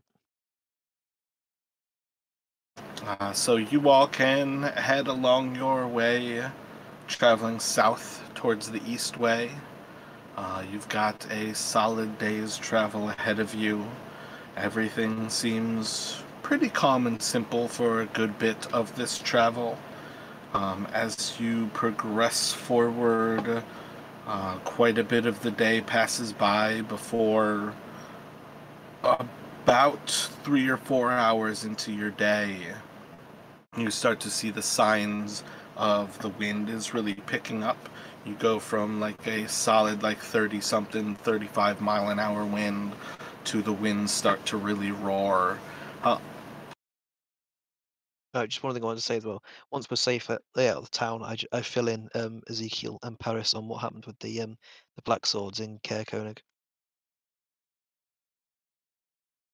sorry.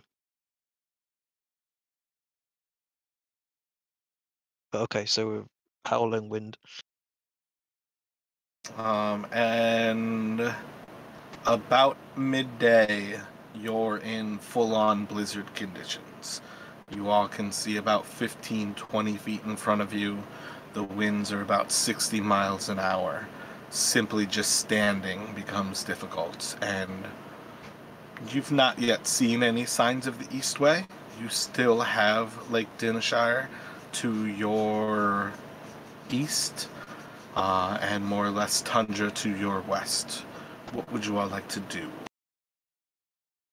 Maybe we should have some shelter until these winds pass.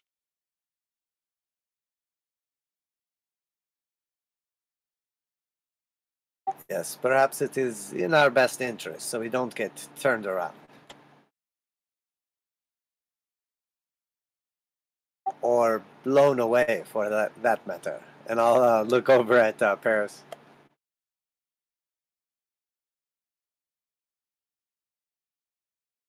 Okay. How's this woman holding up? She's fine. Okay, I mean, most researchers, academic types are rather delicate.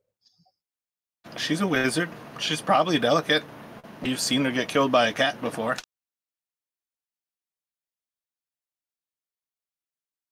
Everybody who's up here, though, is living on the tundra in the same way you guys are, though.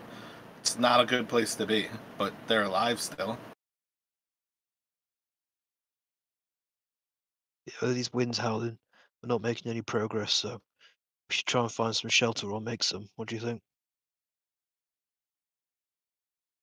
Sure. Yes, sounds like as good an idea as any. Can we see anything around at all where we could have a shelter behind it, or up against, or inside of? You can see 17 feet around you, so no. When you're looking around you, you're pretty much looking at the trail up ahead before you lose sight of it, the trail behind you before you lose sight of it, and the little bits of the tundra on each side of you. But overall, as you're looking without leaving the trail, there's nothing of real note here. What about anywhere we passed on the way to where we are now? Anything along the trail before we got to where we are now? Like you'd like to backtrack? Or just if we remember the Make a intelligence save, or an intelligence check. 11. Thinking back, it's probably been an hour or two since you saw any sort of like dune in the snow or anything that you could sort of make shelter out of, and it's basically backtracking almost halfway back towards Caer-Dineval. All right. So is the wind a headwind, or is it blowing from behind us, or what? Coming from the north, so it's a tailwind. Well, if it's a tailwind, we'll walk twice as fast. We could keep going then until we find some shelter, or just keep going. Yes, perhaps that's a good idea. Instead of resting, we should just travel slowly and try and make sure that we don't get lost along the way, but at least we would be making progress. I'm wondering if with weather like this, people can sometimes entirely miss a town and go off track. People die all the time up here. It's extremely dangerous.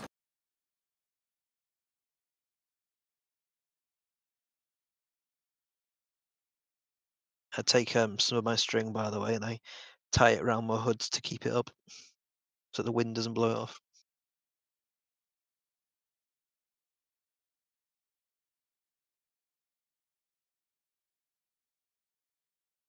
All right, let's keep moving. Maybe this wind will die off.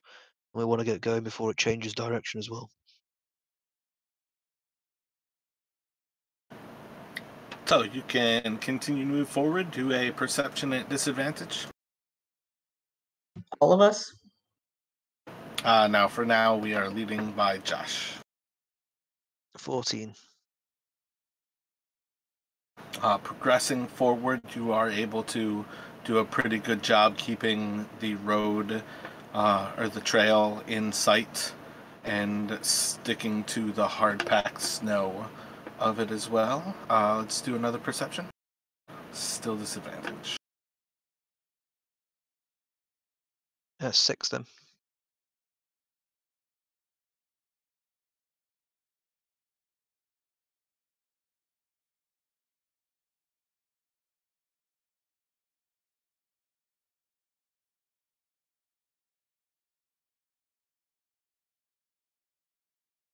As you all push beyond, you start to find that perhaps you've lost the trail. You're back to walking where every few steps you're falling up past your knee, and you kind of climb your way out and take a few steps before you step down deep into the snow.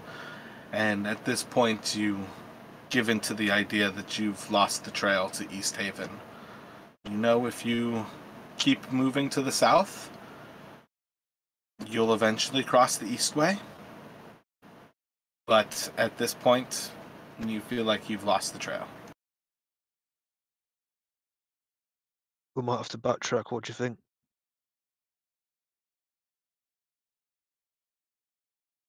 Or we can just keep going in the direction we know we need to head in. But we don't know when we suppose if we hit Ice Lake, we know that we can just follow it along the coast.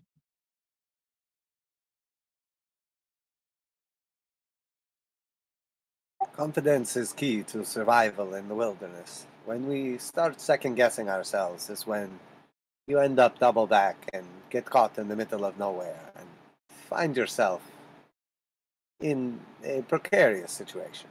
I think we should continue on confidently. All right, let's keep going then. We'll either find the trail or the frozen lake at some point. So yeah, let's do it. So what are you doing here? Gonna keep heading in the direction of Easthaven that we know of. We have not gotten to the Eastway yet, right? Correct.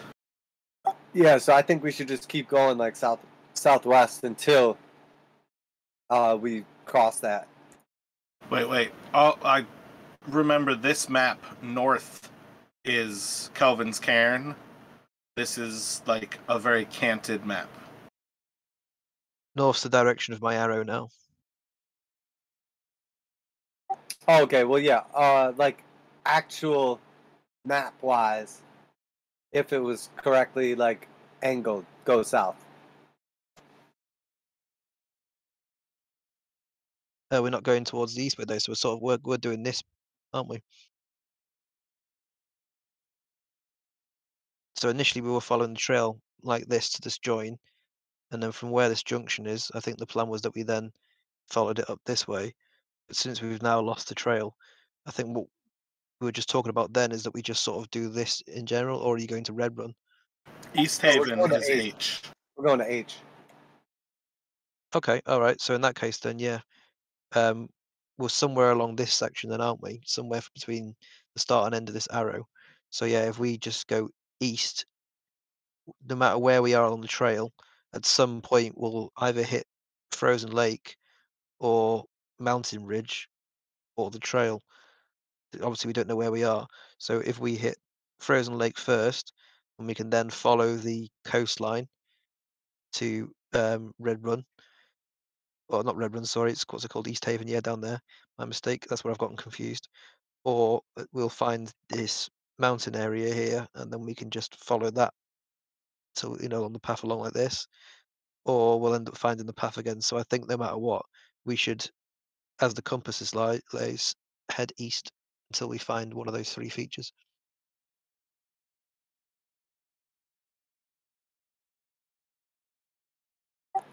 You are leading, so even if we disagree with you, you can just lead us the way you choose anyway. So I agree with you. Sounds good to me. You're a wise man. All right, we'll go that way. Are you cold, my friend? Do you need some more furs? I see you have completely concealed yourself. You're not getting frostbite on your ears or anything, are you? Perhaps you'd like me to take a closer look.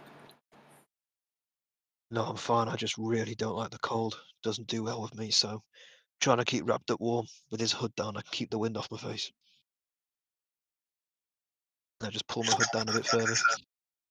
No worries. When we arrive, I will have a look and make sure that you're not suffering from any permanent effects of the cold.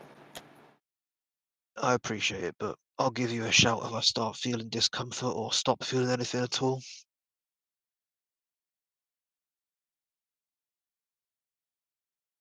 That was me like insight checking to see is it very clear at this point in time that you're trying to like conceal your face. What, I mean, it's up to you. Is that an insight check?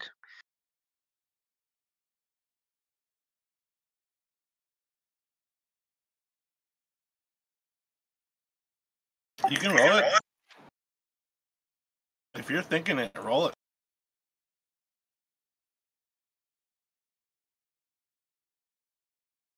I think it's pretty clear that it's a deception from Feint. Or it could be honest. Well, we all know as players that it is not honest. True. Could just be really fucking ugly.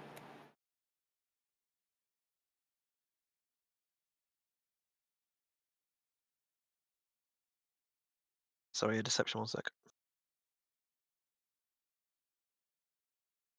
11.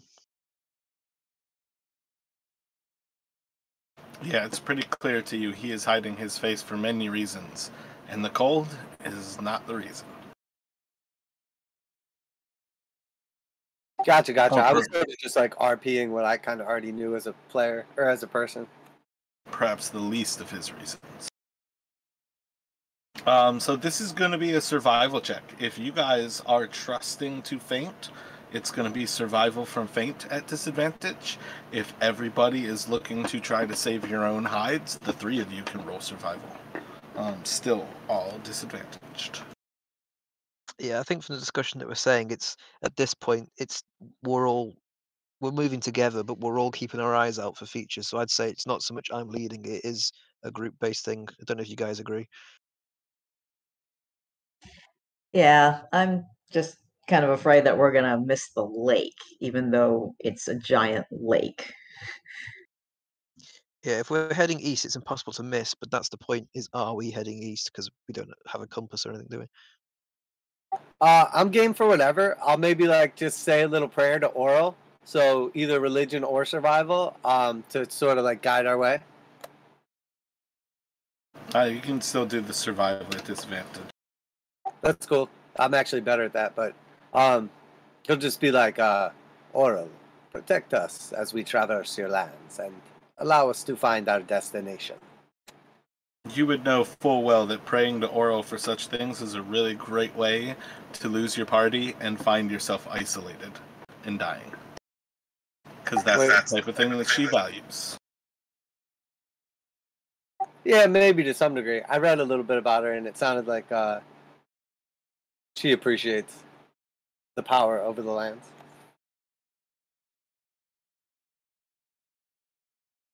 And humility, in a sense.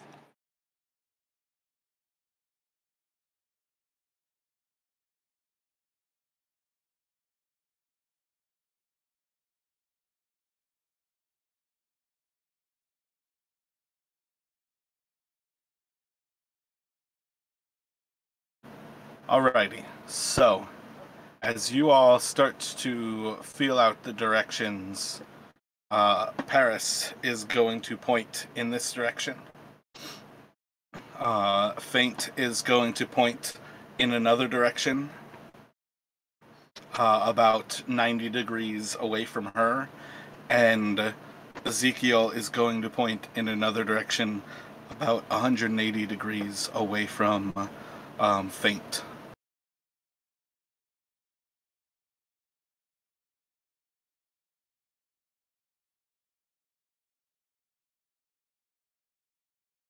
Well, if we can't agree, then maybe it's time that we try and find our way to bed down for the winds to die.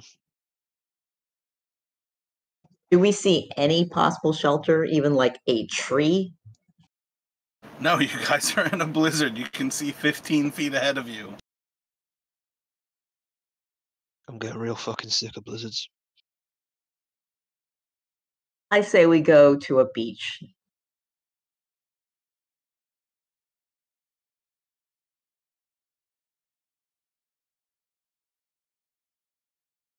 if we can't decide on a direction, then I guess we go no direction at all and we try and outwait the blizzard, but we need to understand how we can create shelter somehow.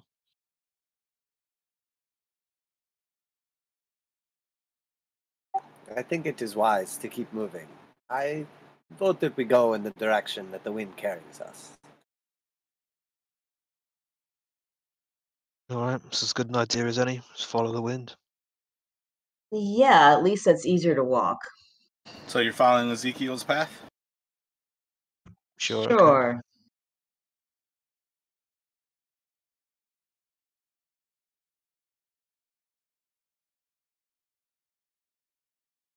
You guys do remember when you paid for a guide and she said, when you're in a blizzard, sit the fuck down and stop trying to move. Yeah, that's what I was thinking, but you know. That picture is essentially what the three of you are doing when you're saying, this is east.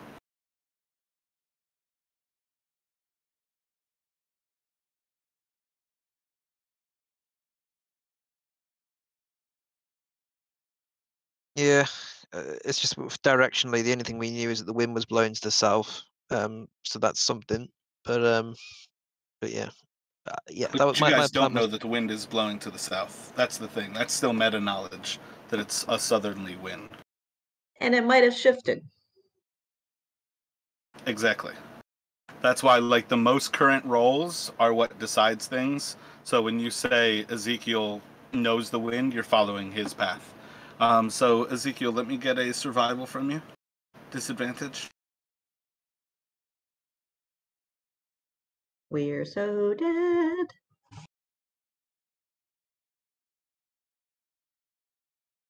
And then one more survival disadvantage from you, Ezekiel.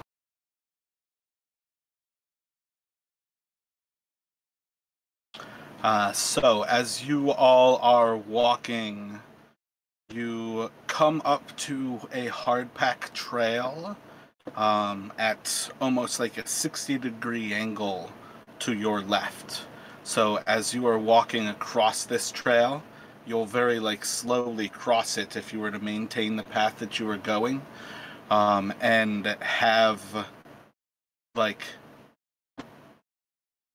is it? You'll cross the path from on the right side of the path to the left side of the path over say 100 feet of walking with the path. As you cross over it to be on, now the path will be on your right instead of on your left. What would you like to do? Don't think we should stray from this path now we found it. I think at this point we either follow it or we just finally bed down. Yeah, I say we follow it.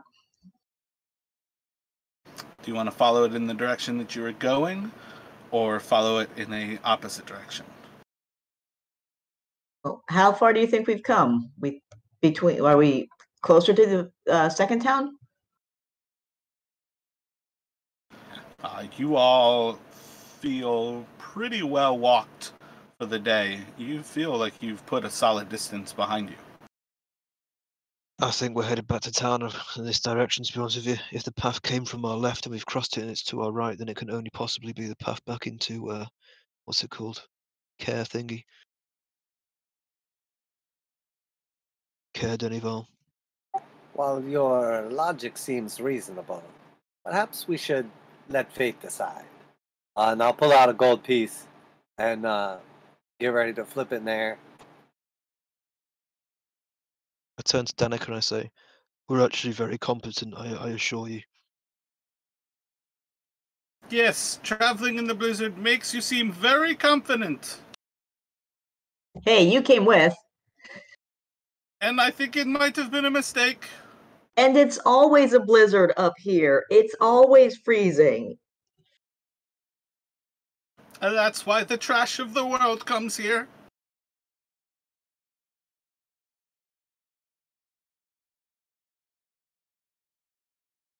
Yeah, so I'll flip the coin and I say, heads we go one way, tails we go the other way. So whatever option 1 is, that'll be 1, and then evens will be option 2. So Odd is going forward basically, and Even is kind of turning around. yeah, that'll work.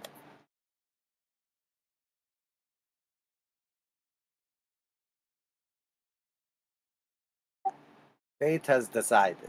Perhaps we got a little spun around, and now we will reorient ourselves. Do you want to lead the party following the path, or do you want to push it back to Faint and have Faint follow the path? Faint, I imagine you are confident that you can stay on the path this time. While I don't blame you, that was quite the blizzard, but if you are okay, I say you resume lead. I'm fine with that because I'm pretty sure that the direction that the coins decided on is the right way, because the only logical way we could have passed a path to our left is if we were headed back towards town. Hold on 1 second, my headset just died.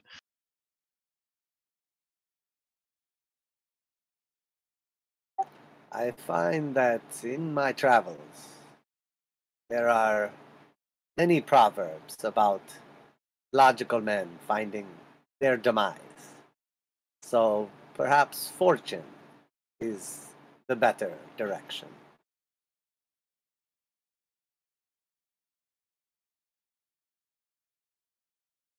And if you want to go with fortune, that's fine, but I think common sense in a survival situation is key.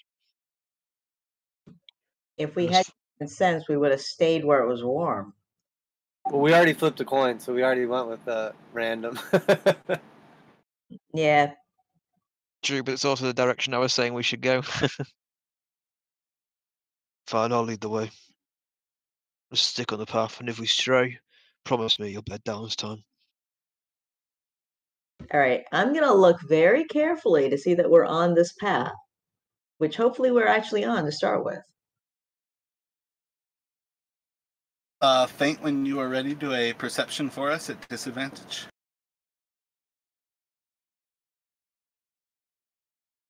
$17. So as you all move along this path here, as you start to walk, you're still within the blizzard. The winds are still beating down upon you, and across this hour, things start to calm, and you start to have a very pleasant day as the winds are only about 30 or so miles an hour. It gets to be quite clear where you can almost see 40 to 50 feet. And after times, there are big clearings in the actual snowfall, and you start to see that you have indeed turned around in the right direction and started to follow your way back towards Lake Dineshare. After some time, let me see real quick. I love how it's a pleasant day since the winds have died down to 30 miles per hour and we can see 30 feet in front of us. Oh, Yeah, I joy. think those are the ideal conditions in Icewind Dale. So yeah, as you all turn, I think around when the blizzard breaks, you find yourselves kind of right about there. You see signs of good mead to the south of you. Again, it's more or less at times you can see little bits of the actual town. And in the same way, at times you can see signs of Easthaven ahead of you, and as well as at times seeing Lake Dineshare to the northeast of you. But otherwise, it's well on through the day, and you all still have a ways to go, but you are back on the trail, and you are in fact on the Eastway at this point.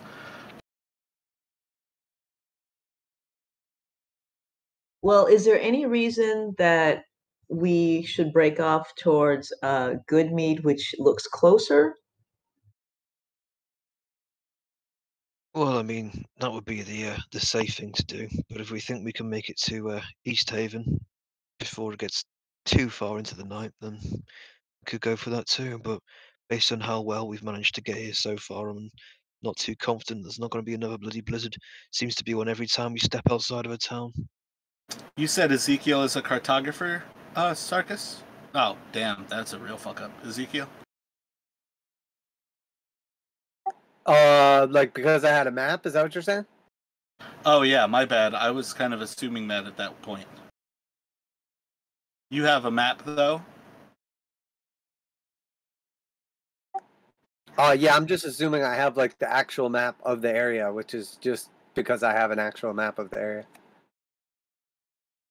Aha.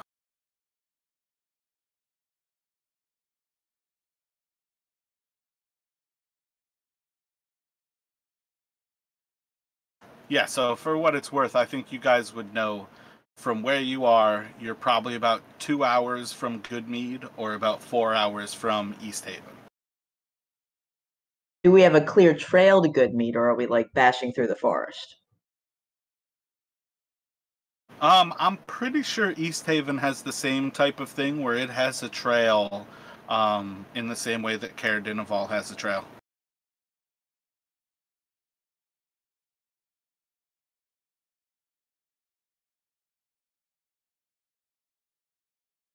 How's everyone holding up? That's the map that you would have, like, as far as, like, walking around with a map. Sounds good. Yeah, I just figured if I was like going to a strange land to like look for someone, like probably the first thing I would do either before leaving or once I got there would be to get a map.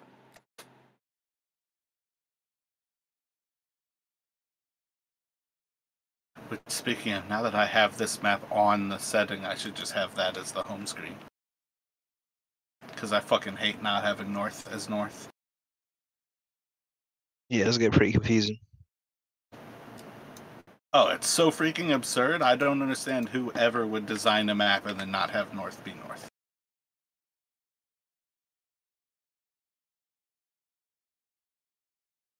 I've put multiple maps into Photoshop to switch them over to actually like turn the tilt in the right direction.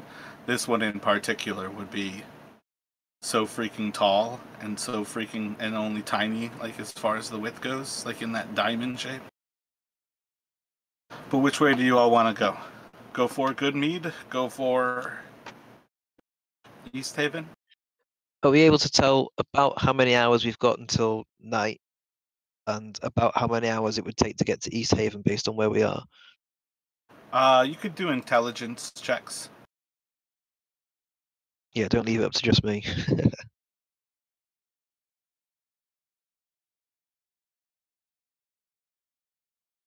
Yeah, so like Paris is exhausted. She's basically telling you it's well past the time that things are going to turn to night and you're going to lose the aura. Ezekiel and Faint are pretty sure you've got a few more hours of the aura before it goes to dark. So I would say the two of you, plus or minus a little bit, understand that it's somewhere between like 3 and 6 o'clock right now. Maybe 4 and 6 o'clock kind of thing. Maybe it's a good idea to go to Goodmead then. We can see it. We know it's safe. It's there, and we can head for Easthaven first thing tomorrow, or we can go about our business in Goodmead instead first. Maybe they have good meat and not just trout soup? Yeah, fingers crossed. Yes, perhaps a small diversion is ideal at this point in time. We have no true destination, so fate has decided.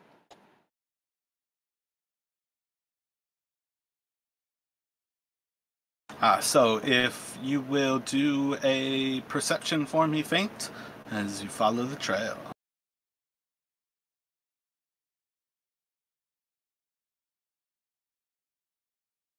Six.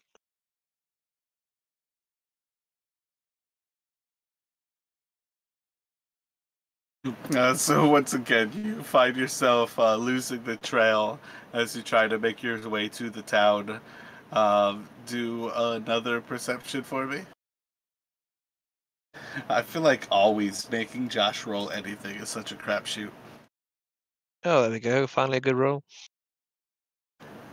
So you're able to find through the breaks that though you lost the trail before, you are sticking to the right direction and have good mead in sight. You're just not following the trail. Another perception from you?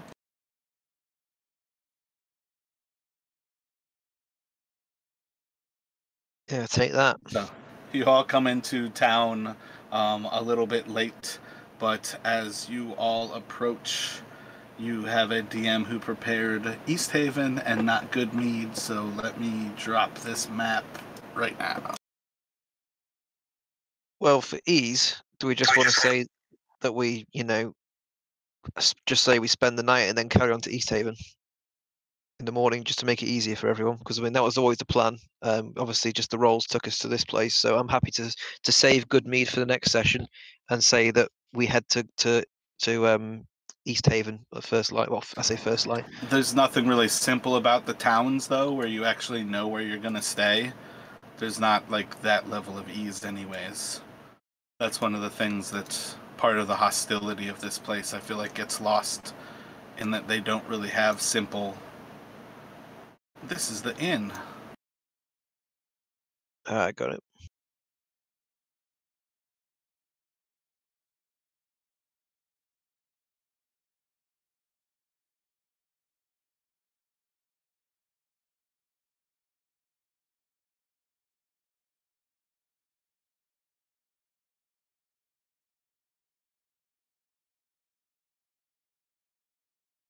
Okay.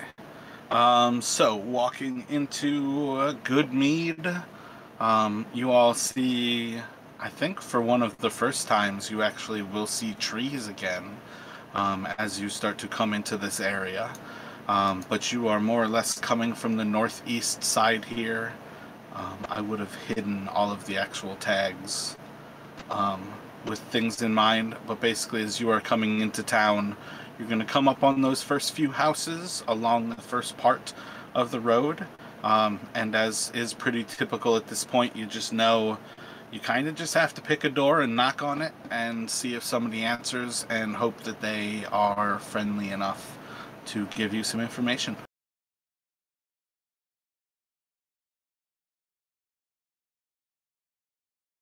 Look, trees. Maybe we're heading somewhere warmer. It is still just as cold. Yeah, so don't get your hopes up in this shit all. Because it means there'll be some shelter from the wind. It'd be nice to at least be able to hide behind a tree.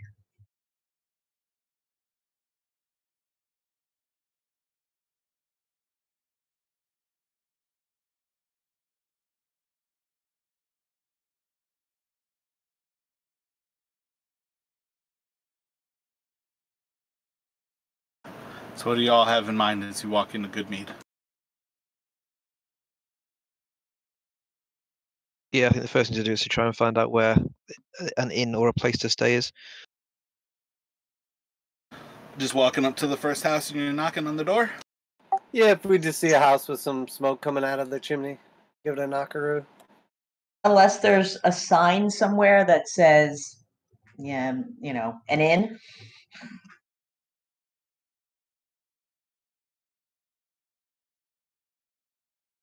As you walk up along that first side, the first two houses don't really have any smoke coming out of them. The third house does, so you can approach that third one, walk up there a little way, and knock for help.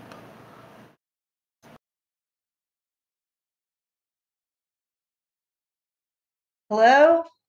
Is anyone home, please? Oh, hello? Who's there? Well, I'm down here, but we've just come from Caer-Dineval, and it is very, very cold. Do you know where we could stay for the night? I don't know anyone in Caer-Dineval.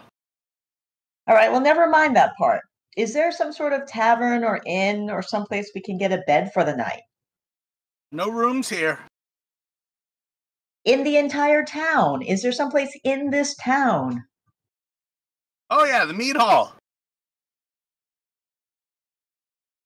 Could you point us to it? Oh, they haven't even opened the door. Right now you're yelling through their walls. Point you to it. Yeah, hold on. You hear footsteps walk away.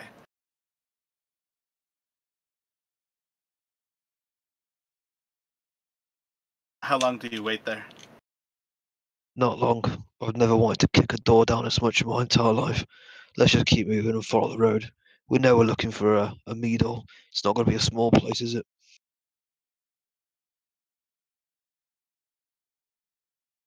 Not a nice town, this. So a few minutes later, are you all there after a few minutes? I'd say we just go. But it's up to you guys. They could be putting on warm clothes to open the door or something. Maybe we should just wait a few minutes. We're not in a rush, so give it 5 minutes maybe. Yeah, 4 give it. minutes later, the person opens the door, and they're all bundled up, and they kind of point out, you can walk past my building here. If you keep the water to your left, and he points to like your left arm, assuming that you don't know what your left is. If you keep the water to your left, go past the Shrine of the Flaming Sword, and before you get to the...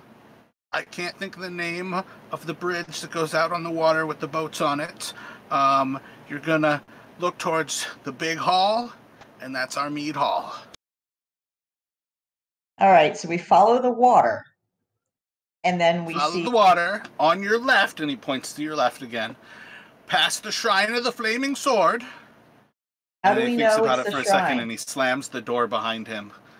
Past the Shrine of the Flaming Sword. Well, if you walk inside of the Shrine of the Flaming Sword, you're going to see that it's a shrine to Tempest. You probably can't really miss that. And then you're going to go right by the pier, and once you get to the pier, you just look straight ahead of you at the pier behind you. That's between your right and your left, and that's the mead hall. All right, got it. That makes sense. Thank you very much. I'm going to leave a silver piece on the floor here in front of your door. Appreciate it. We do real That's mighty kind of you. And he's going to lean down, and he'll pick up the silver piece. Oh, sorry. I thought he'd gone back inside when he slammed the door. I would have handed it to him. No, he just realized that he stepped out without closing the door behind him. Oh, got it. I'll hand it to him then. I'm not going to just randomly put a coin on the floor and go, I'll put your money there for you, you filthy animal. Pick it up. Yeah, I'll hand it to him. I won't just leave it on the floor. Honestly, he wouldn't have thought twice about it because, again, I'm trying to get across. These people are criminals. They're terrible people who are living here. Yeah, I get that. But, being nice, he's been nice to us. So we're all criminals. He opened the door, it was dark, and he actually came and told us where to go. So let's go. Yeah, so as far as this goes at this point, I think I'm going to switch it over to just having the speaker's house kind of hidden, as far as the meta knowledge of that goes. All right, okay, yeah. So we just head straight to the mead hall then.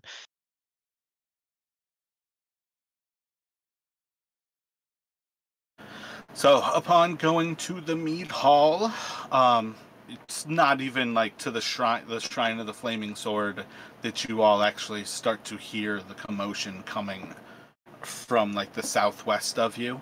The mead hall is clearly filled with people, and it is not difficult to figure out that there are so many people there. But you all can make your way to the mead hall and kind of enter into their like kind of tavern area.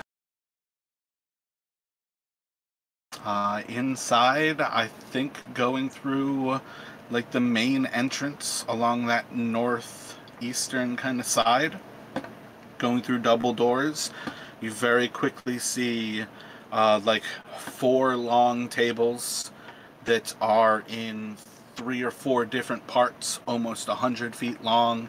This is just a massive hall to fill itself with what you've seen is already a pretty small town, but it is purely just like the austere This is a place for drinking. There's nothing fancy about it.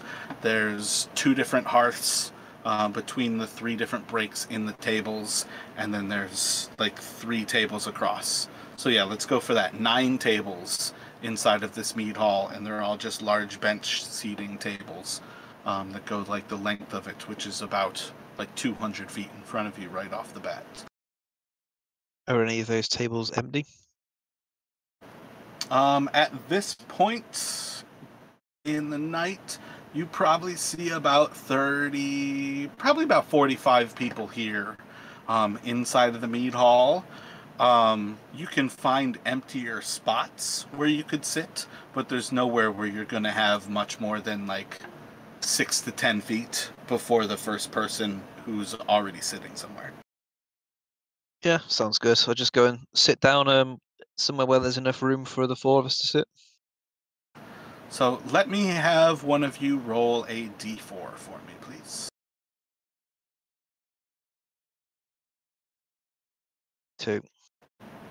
So as you all walk between that house and the mead hall, you're going to see as Danica takes a few moments to try to spark the lantern and get it relit before she kind of like looks around kind of sketchily, and she just clicks her fingers and lights the lantern with her magic and holds it up, and it's burning red, and she walks between that house and the mead hall, burning red. And as you guys enter, she kind of sadly looks things over and then blows it out as you enter into the mead hall. Well, tough break. We'll keep looking and we'll find them for you, don't you worry.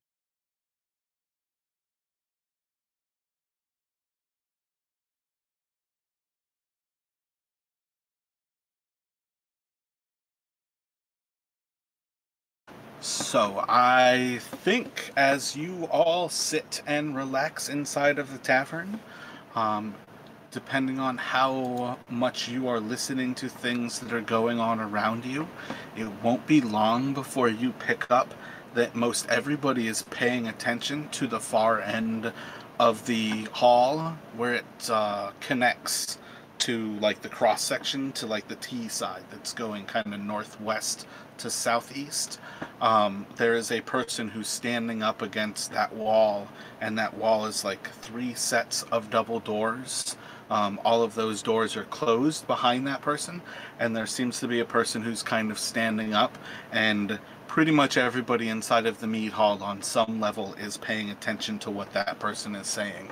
And over the first little bit, it's a little bit calmer. After probably about a half an hour of being inside of the hall, you'll see as a lot of people are moving closer and closer so they can get a better ability to hear this person as they're talking. But you all see there is also a area of the wall along the northeastern side that there is a bar. You can go get ales for yourselves. It's 3 copper a glass. Does it seem like the person is like giving a speech, or do they just seem important and like everyone wants to hear what they're saying? Like maybe they're just a good storyteller. At this point, I think it would kind of be a variance of that, depending on how long you wait to figure out what's going on. Like if you take 15 minutes where you guys are just like sitting down, you go grab drinks and you come back, you might notice after that time that they're not necessarily telling a story. It's not quite like a prepared speech, but they seem to be leading a conversation.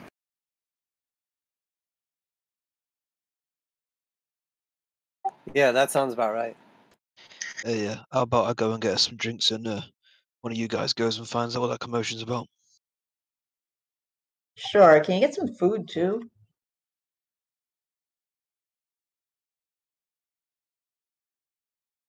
All right, so I'll slip over to a nice spot and see if what I can hear.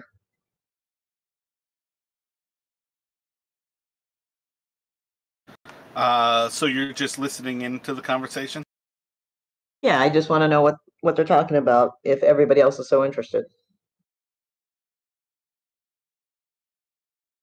And Faint is going to grab drinks. And Ezekiel, what are you doing? You're just kind of sitting with Danica?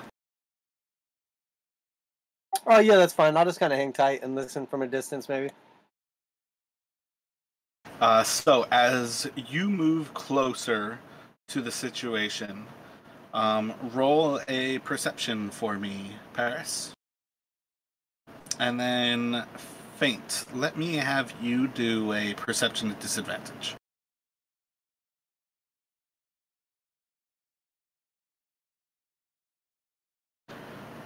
So as you move closer, Paris, you are able to pick up that this person is describing themselves as if they had been out trapping and trying to, go about their daily business.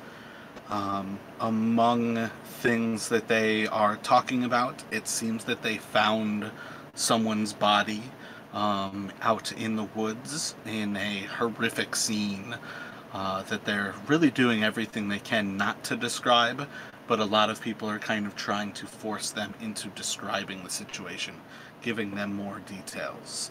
And it's very easy to pick up that whoever this person is, they were somebody of importance, because everybody is intrigued by the conversation and everybody's attention is being drawn further and further towards this person who calls themselves Fef. Beth? Fef, what would you like to do? All right, I'm gonna head back to the table probably around the same time that Bate gets there and say what I heard. That there's some kind of disturbing dead person nearby. Fate, when you go for drinks, what are you up to? I'm guessing with that low perception, I didn't hear or pick up on any of that, so I'd have just got the drinks and brought them back to the table. Are you asking about food, though? Oh yeah, I was going to ask about food and board as well. Sorry, yeah. So yeah, when you go for drinks, yeah, I definitely think with a 10, or actually I said disadvantage, so with the 6, you're probably just going about your own business. So what would you, just see the person behind as you step up? They just kind of, Yeah, so welcome you. that's it. All right, sorry, we're new into town. Looking for some drinks, some food, and a place to stay, but just out of interest, what's going on over there? The person kind of like looks over the counter, not even really paying attention to the fact that you've ordered, and just kind of takes a moment. Fef is one of our hunters. He says he found the town master was murdered in the forest today. Horrific scene. But they're curious whether we can find out anything about who would have done such a thing. But it's hard to hear from over here. That's all I've been able to pick up on. Doesn't sound like a nice affair at all. Don't suppose they say where they found him or who could have killed him. That's what I've been trying to figure out. At first he said it was a giant, like there was some sort of frost giant roaming around. But it's been ages since anybody's seen a frost giant in these parts. They stick mostly to the spine of the world. Seems like a lot of things have been coming down from the spine of the world and causing trouble recently. Wouldn't surprise me if it's true. The rhyme certainly seems to be bringing more and more things out of hiding. Yeah, seems that way. Maybe I'll speak to this Veth once this commotion's over and see if we can help.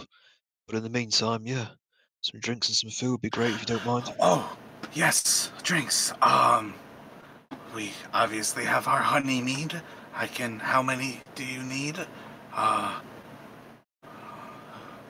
He's looking around. You were there? 4? 4 meads?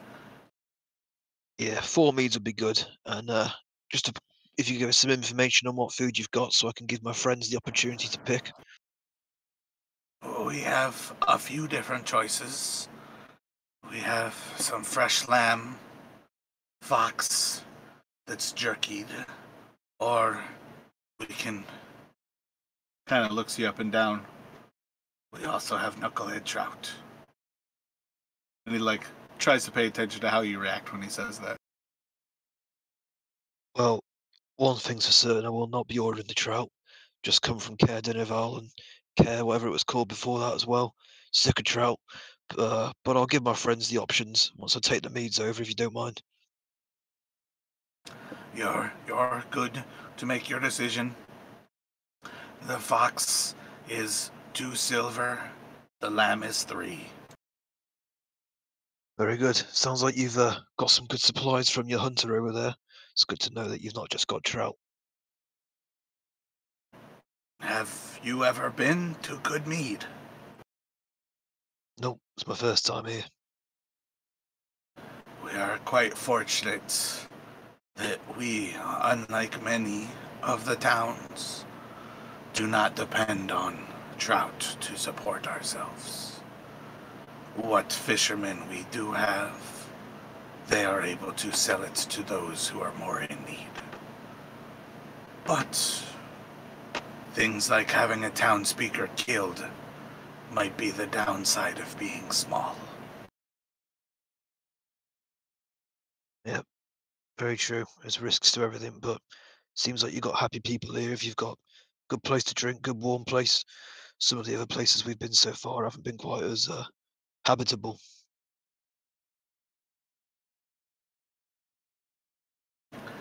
It's nicer than some places.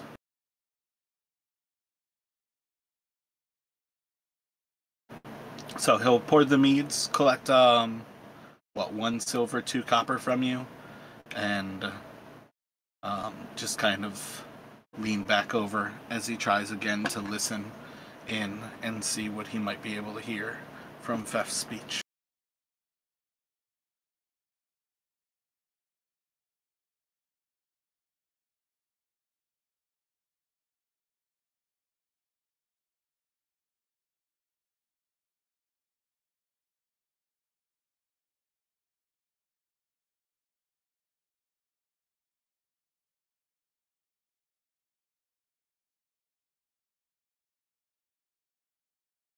So what do you all have in mind as Faint comes back to the table with the meads?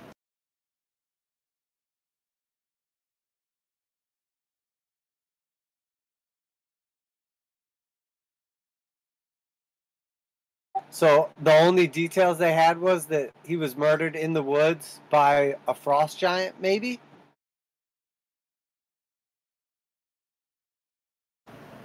I mean, that's what the server basically is the only detail that he has. Like, essentially, it's the bartender.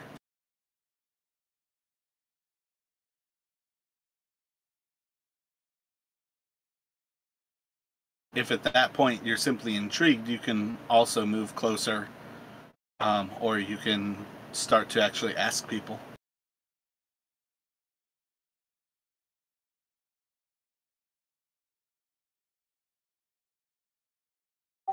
Yes, I must say that I am rather intrigued by this. Perhaps I can poke around and obtain some more details. Sorry, I'm back. My internet died.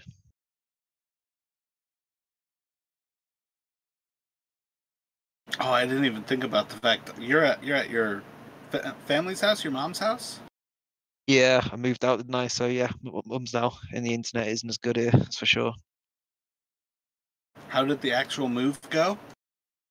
Well, I got it done. That's it. But yeah, I did 16-hour days of constantly carrying things down 8 flights of stairs. So it was absolutely knackering. Oh yeah, I never No asked elevator? how high up you were. Yeah, that's right. No elevator. Yeah, there isn't one in this. Well, in my old building. But yeah, that was absolutely knackering. It's a good reason to leave all the furniture behind, though. Yeah, but it turns out I'm a bit of a hoarder. Didn't realize it, but yeah, I had so much stuff. I thought you got rid of most of it. You still had that much left. Yeah, still an astonishing amount left. Plus, also, if I'm taking out stuff that I'm throwing out. I've still got to carry it down the stairs to take it to the bins. True, true. So Ezekiel, you are moving closer to try to find more information.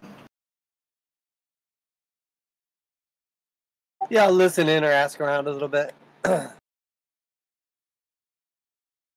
So if you just want to listen, you can do a perception. If you're trying to ask somebody, you can ask somebody. Up to you.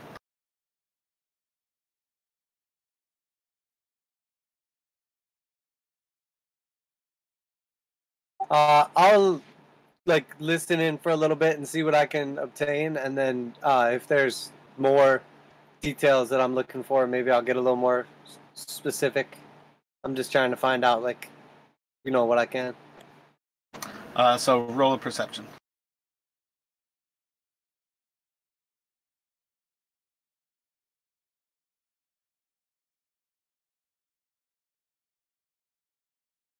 As you move forward to try to pick up a little bit more, from what it seems, he found more bodies than just the town speaker. Beyond that, I don't think you're going to pick up a whole lot more in particular.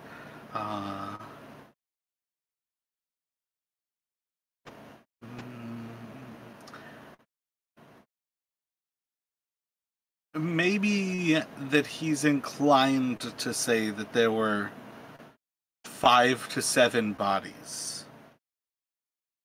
And he has no interest in showing anybody else the way back there because of how horrific the scene is.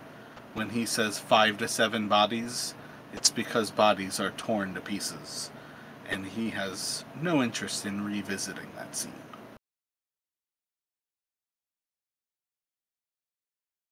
I guess I would like ask around maybe a little bit more. I'm assuming if everybody's like listening in, I'm not trying to draw like a ton of attention to myself. So maybe I'll just like nudge whoever's next to me and ask them. So what are you going to ask that person as you nudge him? I don't mean to pry, but I missed the beginning of the story. He speaks of a group of people murdered. Was there any talks as to how or what weapons were used? Without really looking at you, the person kind of like still attention like on Fef, just kind of says, Fef's a trapper. He said he went out to his fox traps, and when he was trying to check on them, he saw the bloody scene. He found the town speaker had been slain, and apparently there were more bodies in the area. Some of our guards. He does not know how many. He says it was like somebody tore them into pieces, crushed them. Massive footprints, the size of a human laying down. He's clearly went mad. The speaker, you say, was he well liked? Would anyone do this intentionally, or more of a wrong person in the wrong place type scenario?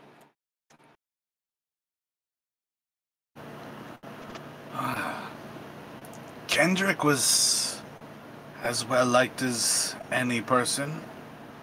He served us well. He cared for the people.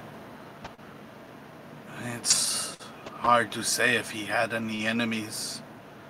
Not many want to work in such places, have to be called to travel so regularly.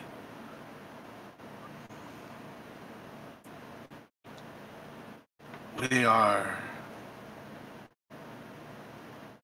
trying to figure out if anybody recognizes who is missing, so perhaps we can figure out what was going on. But other than that, Fef recognized Kendrick. He says he couldn't tell who the others were.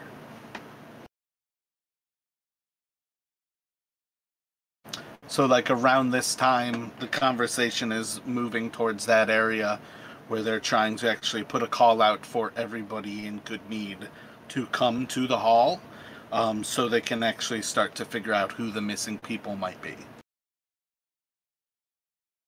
So you guys would catch as a couple of runners, probably 4, 5 runners, end up like moving towards the northeastern side of the hall before they end up stepping outside and running off to spread around the city and start to call everybody in who's in the general area.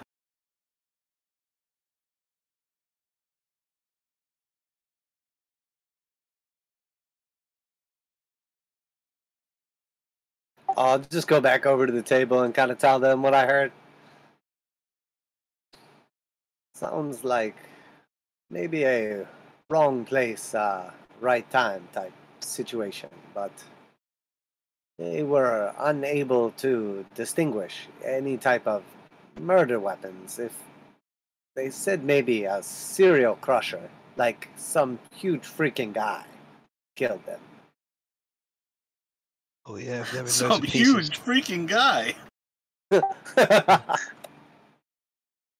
As in the official statement to the police. I don't know if you've seen it before, but that was a Boondock Saints reference. Oh yeah, I'm not sitting there. Don't know it. Excellent movie. Put it on the list. I was Now, in this is- grand jury, and like this one guy, the cops said everybody who knew him kept describing him as having a wild eye, like a lazy eye. And there was another guy that the cops said all his friends called him really ugly. What was his nickname? I don't know, but could you imagine if your friends were like, "Yeah, he's really ugly"? Isn't that faint? Probably. There's no way of knowing. Yeah, he just has a bag over his head all the time. A burlap sack with some eye holes.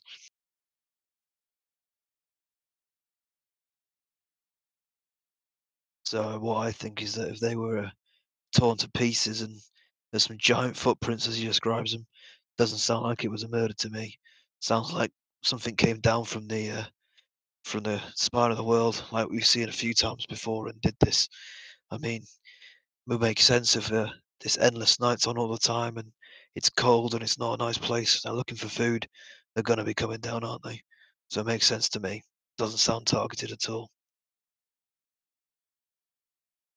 Just But be if they curious to wanted, know. Go on. if they wanted food, wouldn't they have taken the bodies?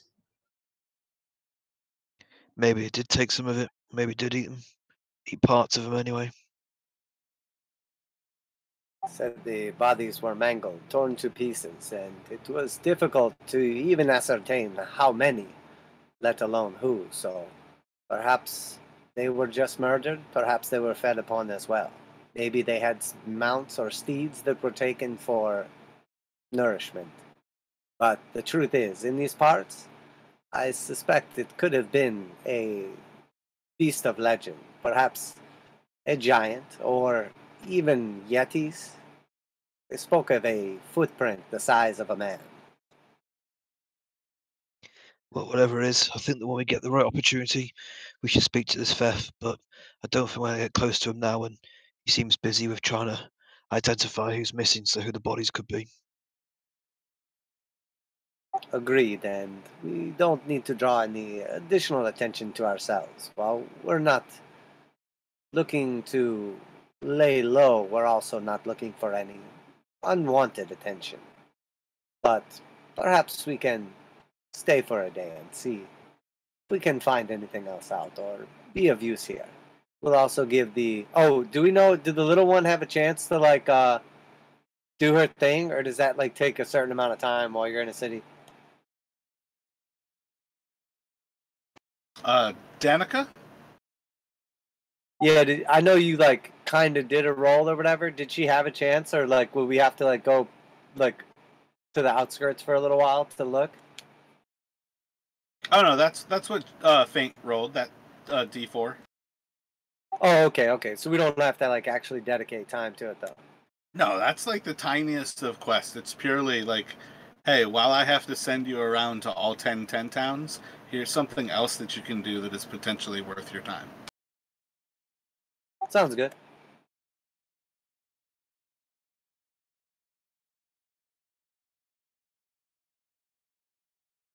Yeah, so what I think so what I think we should do is we should just get ourselves rested here for the night. It's been a long day out in the cold, and we try and speak to this theft tomorrow.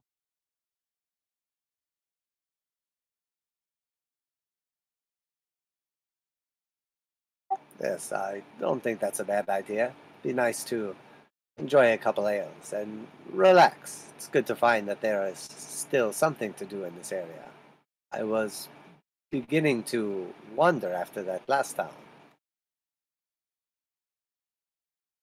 Absolutely. Seems like we can definitely have something to occupy our time here. Maybe that'll entice you to stay for a bit longer as well.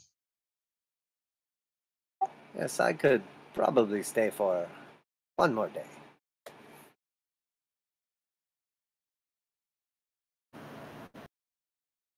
Yeah, I mean, you never know. There might be a few things for you to do here. I'm not going anywhere anytime soon, that's for sure. Yes, it's not a bad idea to let the dust settle for a day or two, and then I must be getting back. I have valuable cargo now, but while we are here, cannot hurt to inquire. You're not interested in letting those people know in Caer-Dineval that your brother's dead? What people is that? The Black Swords, the ones that were fans of your brother. What do you mean they fancied him? Fans of him, sorry.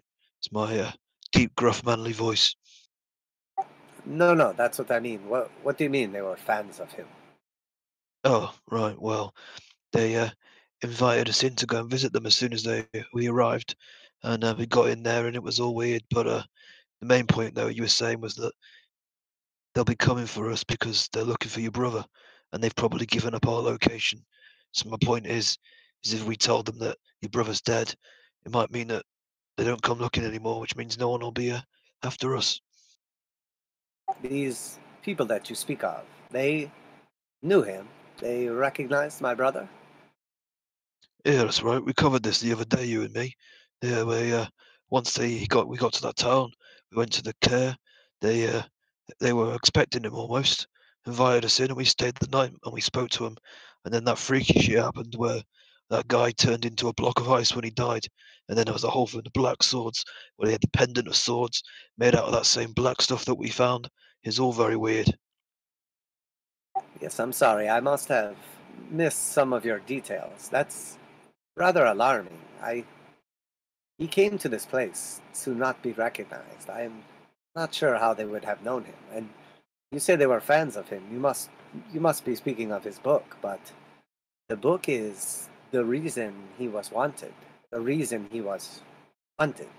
So I find it unreasonable to think that he would just divulge that information. So perhaps there is more to this than meets the eye. Potentially, but I think at some point we'll be going back that way. They talked us some powerful dark things that I don't think are something we can handle right now. So I think at some point we'll be back there. But when we do go back, maybe we can question him then, because definitely he gave his name and they recognised him straight away from his name and invited him in, and they said that they were very big uh, followers of his book. And since you said there's some dark magic stuff in that book, it would make sense since they seem very sketchy. All this stuff about reanimation and giving themselves to oral and being reincarnated in the frost and all kinds of shit, and that freaky black stuff around their necks. Yeah, I think they probably were just genuinely interested in his book. This could be very good or very bad. To tell you the truth, the contents of the book were, while demonic in nature, he exposed devil worshippers and was, in many ways, the reason he was hunted for exposing powerful people rich people. So they have read his book. Perhaps they are involved with the very content of these things. Potentially. I'd have to leave that up to you to say because I don't really know enough about it. Fortunately, he wasn't alive for long enough for me to really get to know the guy or about his book, so I just assumed it was smut, to be honest with you. Did they seem normal, religious, or have a overarching dark and ominous theme to them? Let me get an intelligence from Faint and Paris. Oh wait, no, just Faint. The music behind them was dark and ominous. Faint, you could recall the name of their god was Levistus. Yeah, the Vistas thing, and definitely dark and ominous. Do a religion, Ezekiel.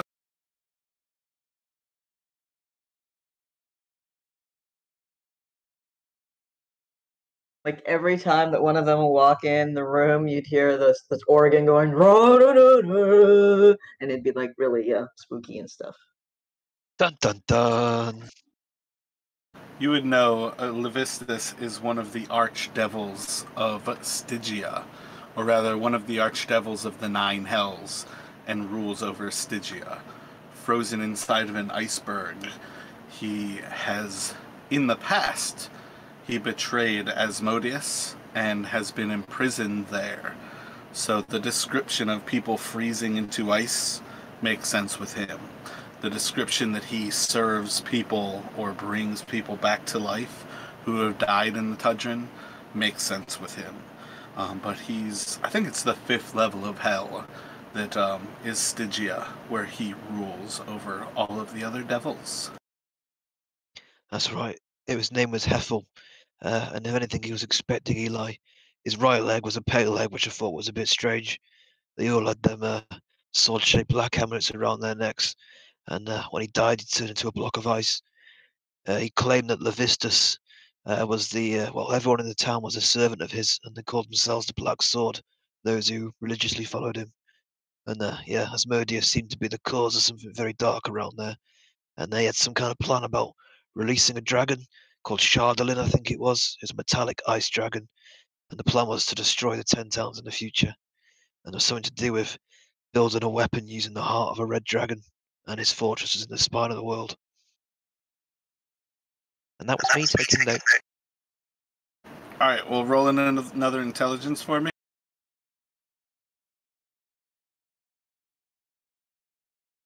Excellent. 4.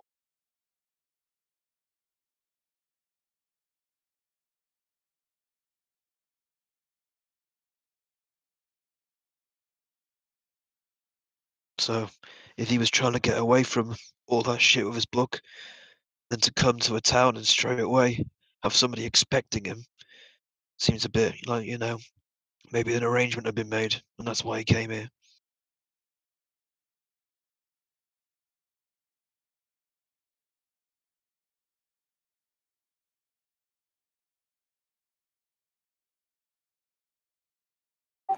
Many pieces to what amounts to be a much larger puzzle. I will keep all this in mind, and I suspect before long perhaps there will be some clarity to the situation. Thank you for divulging this information. It's alright, it's my pleasure. If I can help any more, I will, but again, like I say, unfortunately, I didn't really know Eli too long. Yes, I appreciate your kind words and attention to detail. If the opportunity presents itself, perhaps I will visit this place before I depart these lands. If I have time. Or maybe I will just stay a little longer.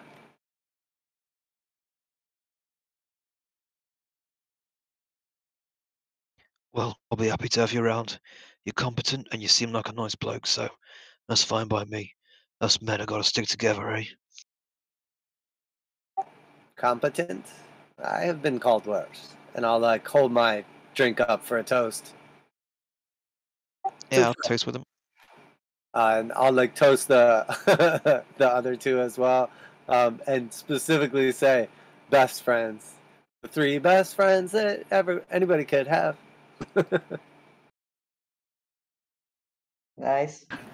Danica gets in on that toast. Yeah, I thought it was hilarious, like how excited Danica got that she like had friends.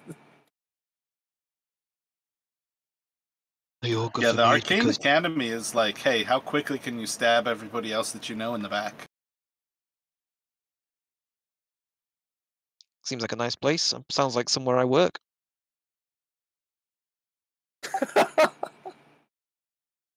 or have worked in the past, I should say. You all okay for me because these are on me for tonight. They also had some interesting food available, fox, lamb, and yeah, that was it. So I guess you can have something as a change from trout if you really want. Today is when I want trout. Well, I'm sure you can Kidding. get I'm trout if kidding. you want. I'm kidding. Thank God for that. And I put my dagger away. You had me worried then.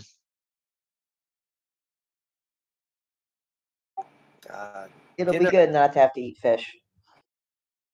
dinner is on me. I will get some for everyone. Any preferences? I think I will have the lamb. Same for me as well, then, mate. Sure, lamb is a good idea. Lambs all around, and some more ales, indeed. So what is it? 3 silver apiece, you said? 12 plus a bunch of ales. So I'm gonna mark off like what, 13 silver, I guess. Well, that's it. I'll get the mead in. You do the food, I'll do the mead. What about a room? Yeah, I did inquire and they are available, but didn't get a price. Just thought we'd get some food and drink first, and then didn't seem, like there'd be any other people staying here, really. Lots of people from their homes, locals.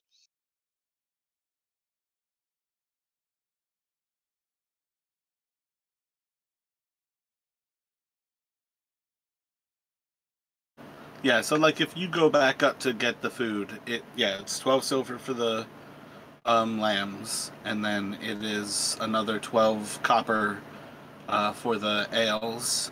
And if you ask the barkeep, he can basically tell you that there's a barracks to the southeast of the mead hall, and you can get a place to stay there, and it's pretty cheap.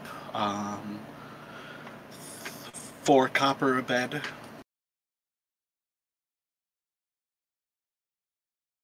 That's fine, we can stay there then.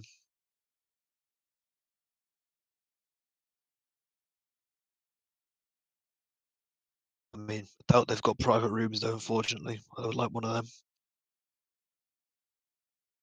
them. Yeah, you're gonna find in most of these places, and that it kind of sticks to this, that most places, if they have an inn, they're not really set up for people to visit. Especially in the past, a lot of the inns closing down is because there aren't people visiting other towns. Yep, that's right. It's just my faint thinking is if it's a private room, he can take his cloak off, that's all. But if it's not private, then he can't. We're probably safer in a group. Yeah, you're right there, but I mean, in a place like this, inside of an inn, inside of a barracks or wherever, you're usually pretty safe anyway. Except from the other people. True, but infinitely more so than you would be out in the wilderness. I'll grant that.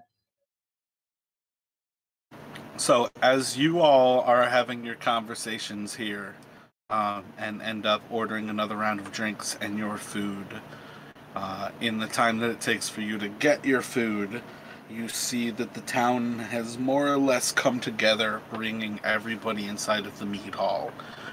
There's about 100 people here. Just going over it really quickly, that's kind of what you would assume, but again, this is like one of the smallest towns there are in 10 towns. It doesn't take them long to try to actually come to figure out who's missing. You do start to notice as a few different families start to actually be broken up, as there's like crying and wailing and kids crying, as you find out that 5 people are missing. Beyond just the actual speaker who's missing. Among the 5 people who are missing, you can pick up in the same ways of kind of like butting into conversations, trying to listen, actually asking people, that the 5 people who have gone missing were all on an actual delivery with a bunch of mead, and they were waylaid apparently on the road. And the speaker would seem had gone off to figure out what had gone down and kind of got in on that same attack and kind of had been jumped in the same moment kind of thing. So when 5 people were jumped, 6 were killed as the speaker was drawn into it. And among some of the other things that they end up deciding on is they kind of set a date, and they'll be voting a new speaker within the 10-day. Hey, Ezekiel, you could become the next speaker. Why don't you put your hat in? I suspect that politics would have it not be that way, but I'm leaving anyway, so I'm not exactly looking to cement my position here, but perhaps we can establish some motive if there was some foul play afoot. Yeah, sounds about right. I mean, I think that theft guy's a bit of a shoo-in at this point, just from what I've seen here. Gathering the people together, speaking in front of them all, seems to be a dependable person, so he'll probably get voted in. Could be a good thing, could be a case of, maybe being the hunter around here. He allowed them to go and get, but I won't speak out of turn in a place like this. Someone could hear me.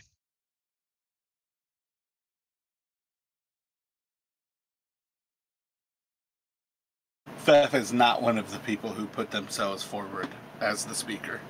As you guys kind of look around when people are coming up with that, you see that there is one dwarf who has like a big red beard who's putting himself forward, as well as a woman with a little bit darker skin seems to be putting herself forward.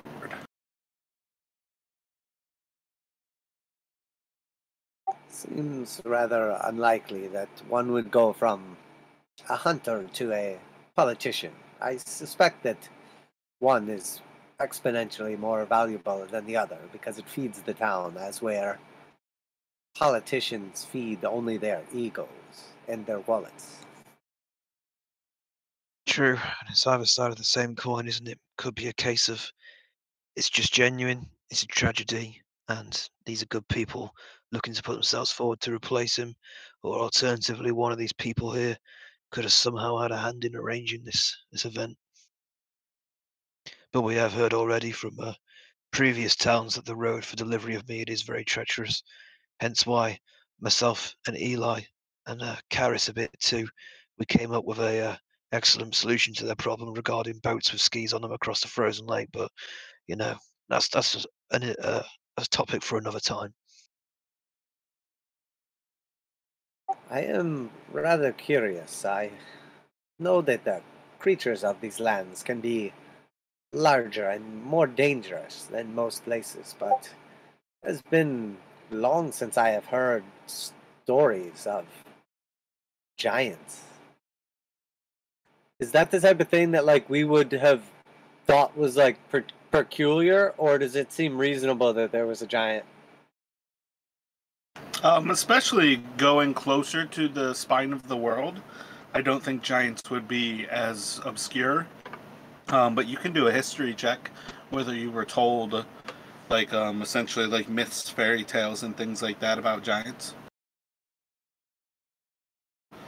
Can I do one too? But, yeah, most certainly. In general, I don't think a lot of those things are the things that are outside of the scale of what your parents might tell you about. It's just what you were told might not be, like, true to fact kind of things. A lot of times, you're told scary stories to heighten the fear, to prevent, like, any actions that might lead to that more than you're actually told the truth. No, that totally makes sense. And I feel like it's one of those situations where you like hear lots of like stories about stuff, but until you actually experience them in like the D&D world, it's like, oh shit, hang on. But like, your average person probably like sees like an orc a couple of times in their life maybe or whatever. Like, probably never sees a dragon or a giant or whatever and lives to tell about it. Yeah, like for an average person, if you go to Waterdeep, that's the place where you're most likely to see an orc and live from it. And even then, you're talking about maybe 100 orcs inside of a city of like 2.5 million people. Like, the number of half orcs that exist inside of society is minute compared to the number of orcs that run over a hill and kill everybody in a settlement.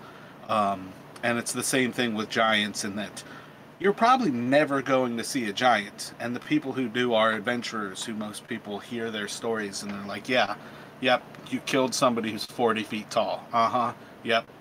They were picking up 1,000-pound boulders and hucking them like a baseball. Uh-huh, yep, okay, of course. But in general, yeah, like I think most people would understand that giants were a thing of the past. When people are told stories about giants, it's almost kind of the same way, like the Bible talks about the giants. I can't actually think of it. When you like read the Bible and it's talking about people with like 1,000-year lifespans, it's that same level of some people believe it as they read it. Some people read it and they see allegory. Some people read it and they're like, yeah, lifespans change over time. And there's a lot of different ways to personally believe, and there's a lot of different ways to personally interpret. And your parents would have done that before you were educated in them. And then you now as an adventurer, you might someday come across a giant. And that's going to reframe a lot of your history going back. And I think that's how a lot of things like hearing about a giant for the first time. But where you're at, I think it would be kind of regular to understand that you're going to hear stories about shit that seems wild and unfamiliar. I heard tale of a group of adventurers going around Waterdeep, and one of them was apparently a giant, or at least claimed to be one. Apparently, he didn't act much like one, though. Yeah, they all went down into the underneath that tavern, into that dungeon, and they were never seen again. Like,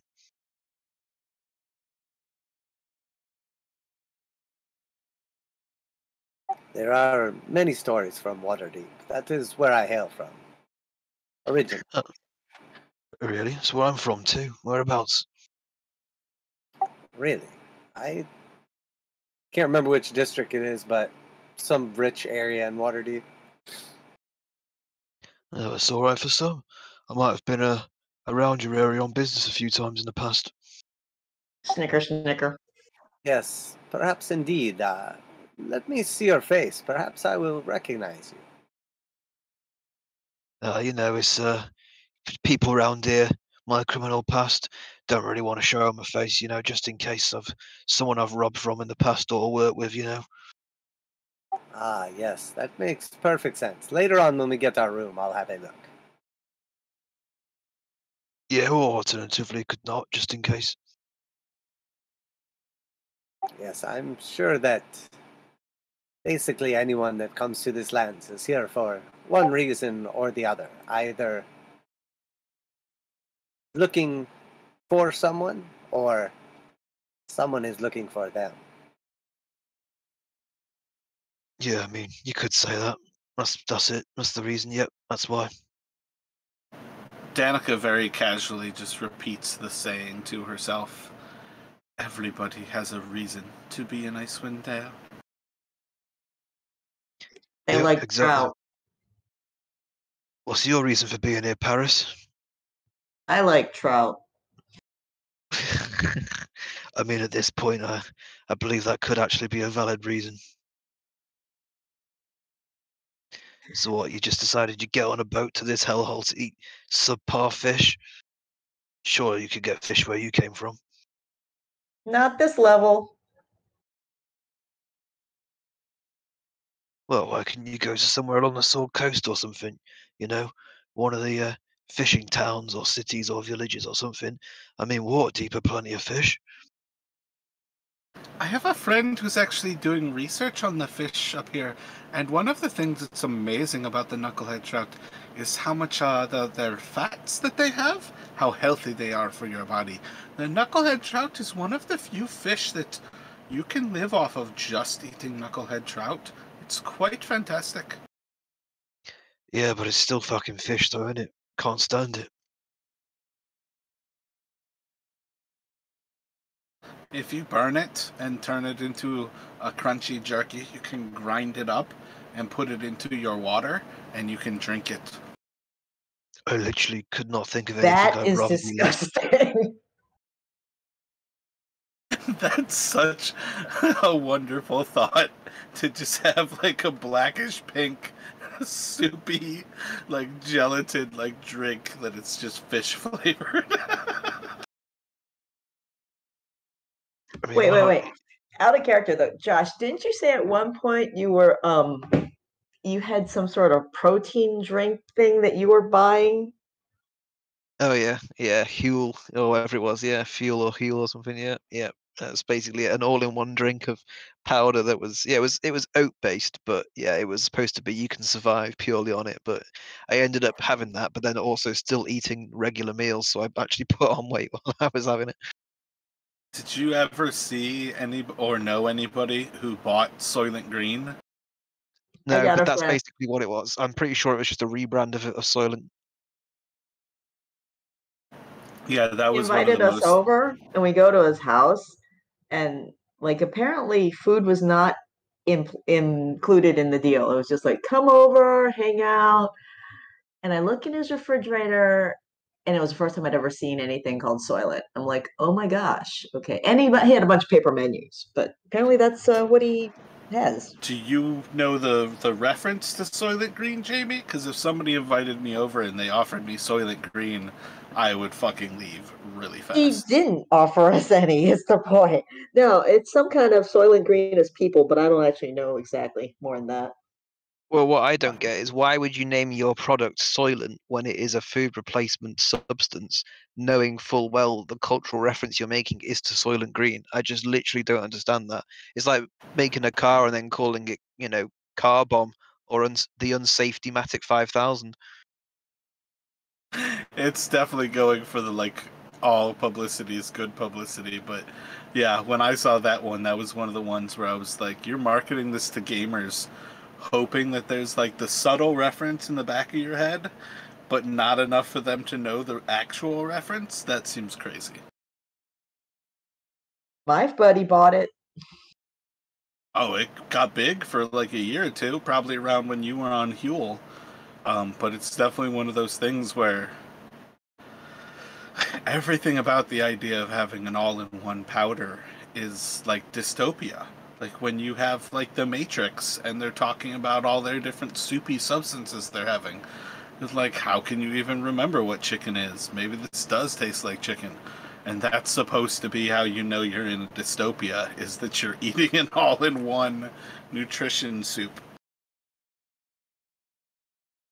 Right. But So I'd my rather have point that is than if a you fish. package it correctly and you say it's like weight loss or weight gain or like you'll be beautiful or whatever, and you slap a label on it, you could probably sell that for a little while. Maybe you put some artificial flavoring in.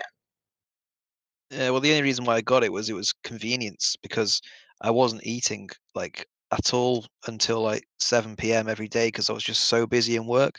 So the idea is that I could grab it and then like swig it on the way to work or something, or have it, at my desk in a drawer, and then because you can get it like in basically like protein bar form. It's not protein bar; it's just more of the same stuff but pressed into a cube instead.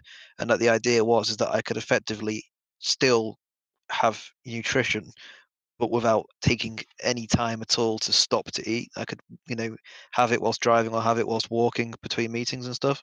But yeah, it's not good stuff, and it's not good for you to be replacing real food with substitute powder that you add water to, is it?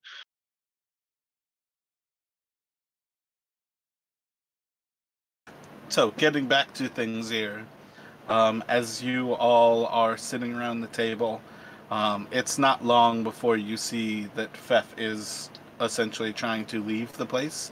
Are you all going to try to garner Fef's attention, or are you going to look for him the next day? I mean, No, we I could try go to ahead. talk. Oh, sorry. You go. You go. Yeah, I try to talk to him before he like heads out. So what are you doing? Just walking by?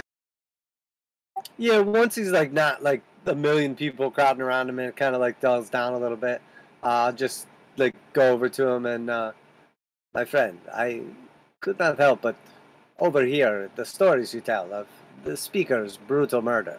I caught some of the details, but unfortunately arrived slightly late, so if you would not mind answering a couple more questions, I would appreciate it much. I need a drink. I guess I can take some time. Where are you sitting? The drink's on me if you're more than willing to join us and divulge some of the information. That would be most pleasing. Thank you very much. I'll wait over. I'll point to like the rest of the crowd or whatever, and then I'll go grab the drink and come back.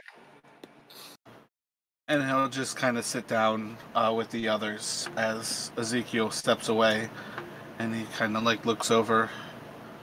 You are not from Goodmead? It's good to meet you. Fef Morlian. Fef Morlian. Fef Morlian. I think there's 3 of you? Yeah. Fate, nice to meet you, Fef Mordian. It's good to meet you as well. Are you all new to Goodmead? Yeah, we literally just got here about an hour ago, and obviously saw the commotion over there. Heard a bit about what was going on. It sounds awful. I'm sorry you had to witness that. It was quite shocking. It was horrific. Yeah, absolutely. I mean, I'm pretty sure my friends here wouldn't mind me saying, but we'd like to probably try and help you with this situation. Maybe get to the bottom of it, you know?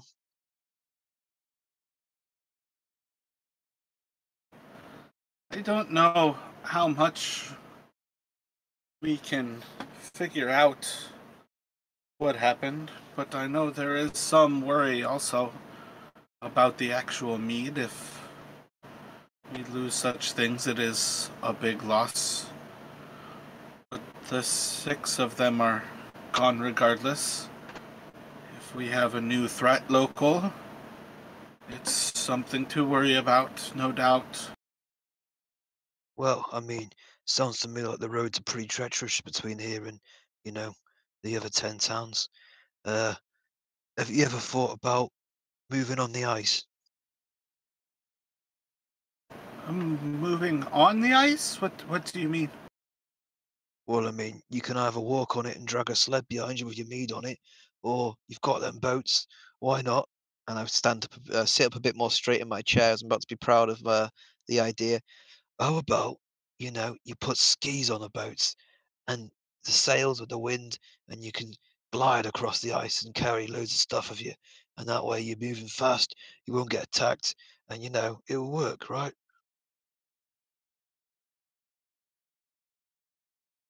It's a good idea. It's definitely an idea. Yes.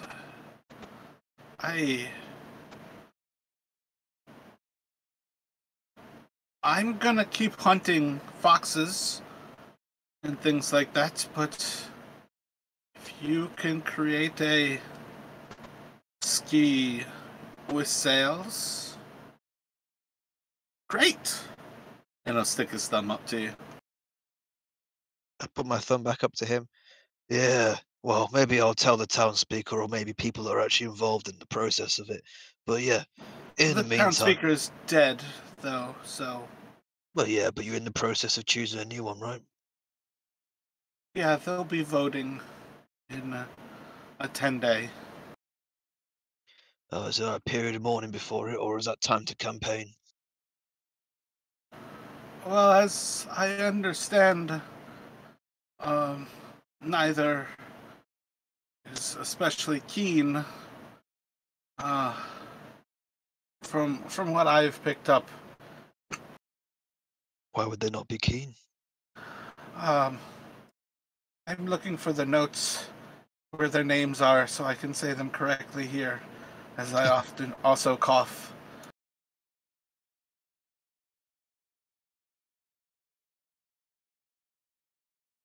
Olivessa is not especially keen to run. She just wants to make sure that Shandar does not have a shoe-in for it. And I think she's being otherwise forced towards it. So she wanted to make sure that there was at least some time before we voted. The town's small enough where I think if we had to choose between those two, most people are already pretty well decided. Why would you said that neither of them wants it? So why would Shanadar be needing opposition to stop them from getting it? Well, when he put himself forward, Olivessa was more or less forced into it from her friends. She's not keen on him running the town. Does Shanadar want to do it, or is he That just again, gonna... that was my mistake in saying neither of them is especially keen. Okay. Olivessa is not especially keen on Shandar. Why would the town not want Shandar to be the town speaker? A lot of people are still racist against dwarves. I don't know why people, but she doesn't really trust him. Sounds a bit suspicious. Surely people would not want him to be in place for some reason other than something as stupid and shallow as racism. I'm just a hunter. I don't know all of their reasons. Yeah, fair enough. Didn't mean to I don't know agitate. politics. I'm not a politician. I don't want to be in politics. I understand. Sorry, mate. Just have a drink. Calm yourself down a bit. Don't worry. Didn't mean nothing by it. It's just curious, because I'd like to see if I can help.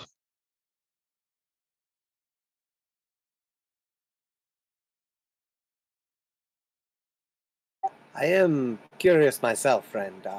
When you discovered these bodies, did it appear anyone had rifled through their things, taken anything, or were they just murdered?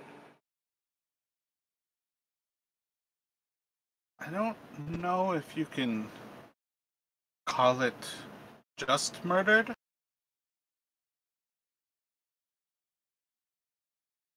They were rather well crushed and dismembered. It was a horrific scene to come upon. I only recognized our speaker because I know him well enough that when I saw his face, I could make it out, but all of their skulls were crushed in. Yes, Were, we need not revisit the specific details. I meant more along the lines of, were things taken? You say they were out delivering ale. Was the ale still present? Did they have any steeds or wagon or anything? Did it appear like they were robbed and brutally head smash murdered? I only found bodies. It was only when we brought the town together that they were able to figure out who had gone missing, and that the others were on a mead delivery, expected to be back on the 8th. So, I think everything that they would have had with them is perhaps gone. But I did not go through the pieces. There were not bodies to search. There were pieces. Pieces of people. Of course. I understand. I'm rather curious. Are giants known to be in these parts? Have you ever, in your travels, seen any footprints that resemble these? I have hunted these woods for 12 years, trapping and then hunting during the day. I have never seen footprints like this before. So perhaps this is a creature from far away, or the beginning of a different time.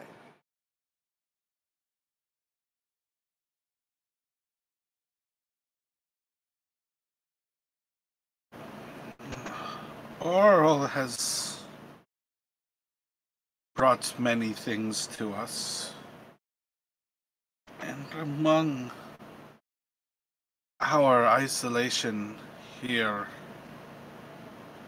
there are many creatures that have come into these lands.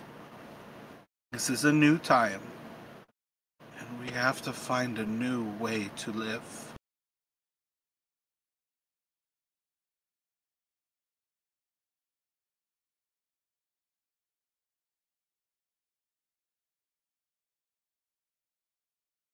Well, do you want to see the people of this town be safe?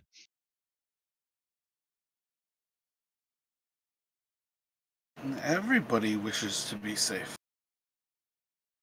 Then how about for tonight we drink and we think about those that you've lost, and then maybe tomorrow, using your tracking and hunting skills, you can help us potentially find whatever this thing is, and we can kill it and make this place a bit safer for other people. There's no way that I am going back to that place.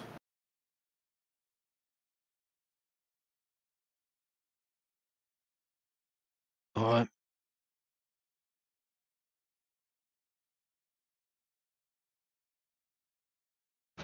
To Easthaven it is then.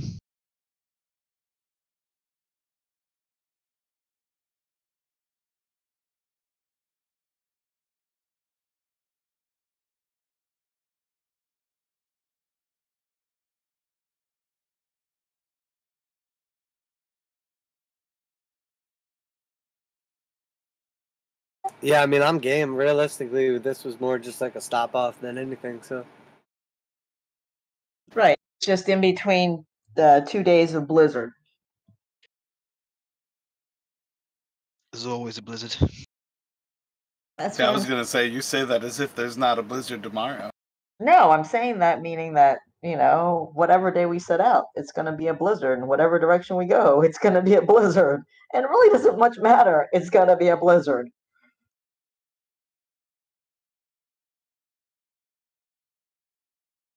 I like having somebody step out of their house and it's like lightly snowing, 35-mile-an-hour winds, and they're just like, "Whew, it's pleasant weather out here today." Relative.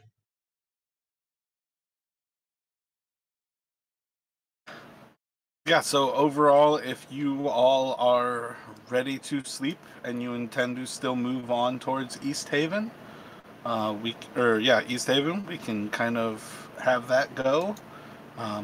You can bunk down at the hall just south of Mead Hall. All right, yeah, sounds good. Bed down in the barracks, and then yeah, head for Easthaven in the morning.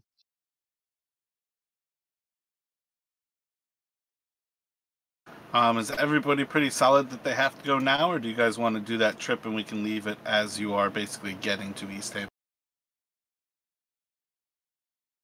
I could just say we're getting there. I mean, it's just gonna be the same thing with finding our way through the blizzard anyway, isn't it? So yeah, I could just say that we've arrived in Easthaven if you want.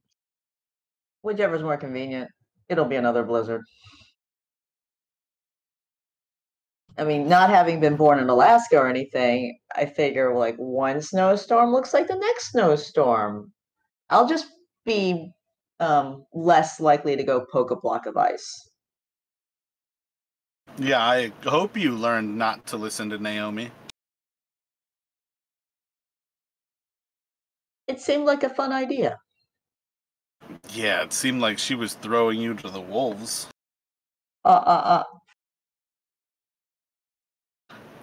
So Fate, let me get a perception check as you lead the party back towards the Eastway.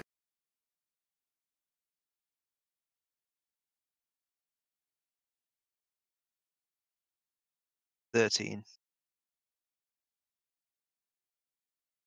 So, leaving the town of Goodmead, you are able to follow the trail as you head back towards the Eastway.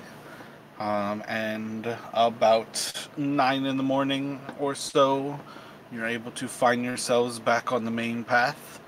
And you can do another perception as you turn and start to head to the east.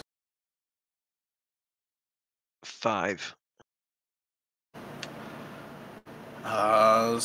Trying to follow everything in the winds. There's a lot of snow being picked up coming over Lake Dinenshire, and it's difficult to keep everything in view. But you, in general, keep close to, but keep losing the actual path as your sight's kind of blocked from view. Give me another perception. This one will be disadvantage, yeah. Oh, 6 then. So you guys keep kind of pushing forward, and you try to follow the path. As you're going, it's not long before you actually come up to the ice, and you've actually found yourself at the ice of Lake Dinenshire. Do another perception for me.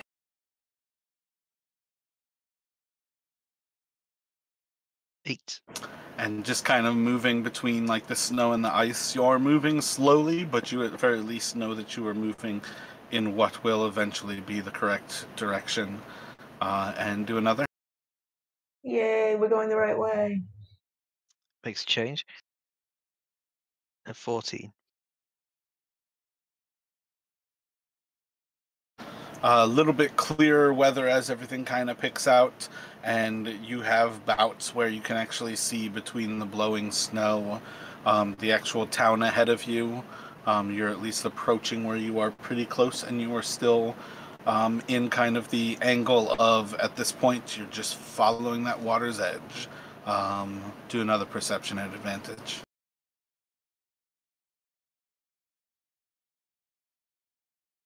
18. Alrighty, so we will have you all entering Easthaven about, what is that?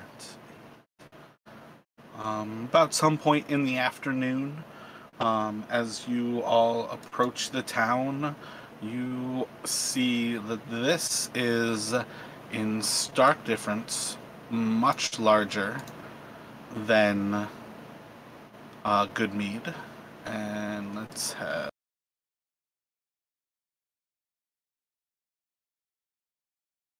Yeah, there's no real good way to do this. Yeah, so I think maybe it's actually better just to have you, after a while, you are able to find your way back down towards the actual Eastway. And you enter the town through the east. And as you all move into the town, there is a large kind of fort that's kind of set up along that western end. And as you all approach the town, you have some soldiers who kind of step out with the symbol of Easthaven. Oh shit, I shared Easthaven before, not Goodmead. Yeah, it happened when my internet died, so I came back and I saw the crest. I was like, something's happened Yeah. while I was gone. Goodmead makes a little bit more sense because it's just ale, and that's their crest. Easthaven's is that castle is the actual town. The snow, if you guys can guess, represents the fuck all of snow that is Icewind Dale. And then it's that they are between the lakes, Lake Dinenshire, and between the Eastway is the brown. But you all enter this area, and we'll leave off here as some of the guards come out to greet you outside of the town.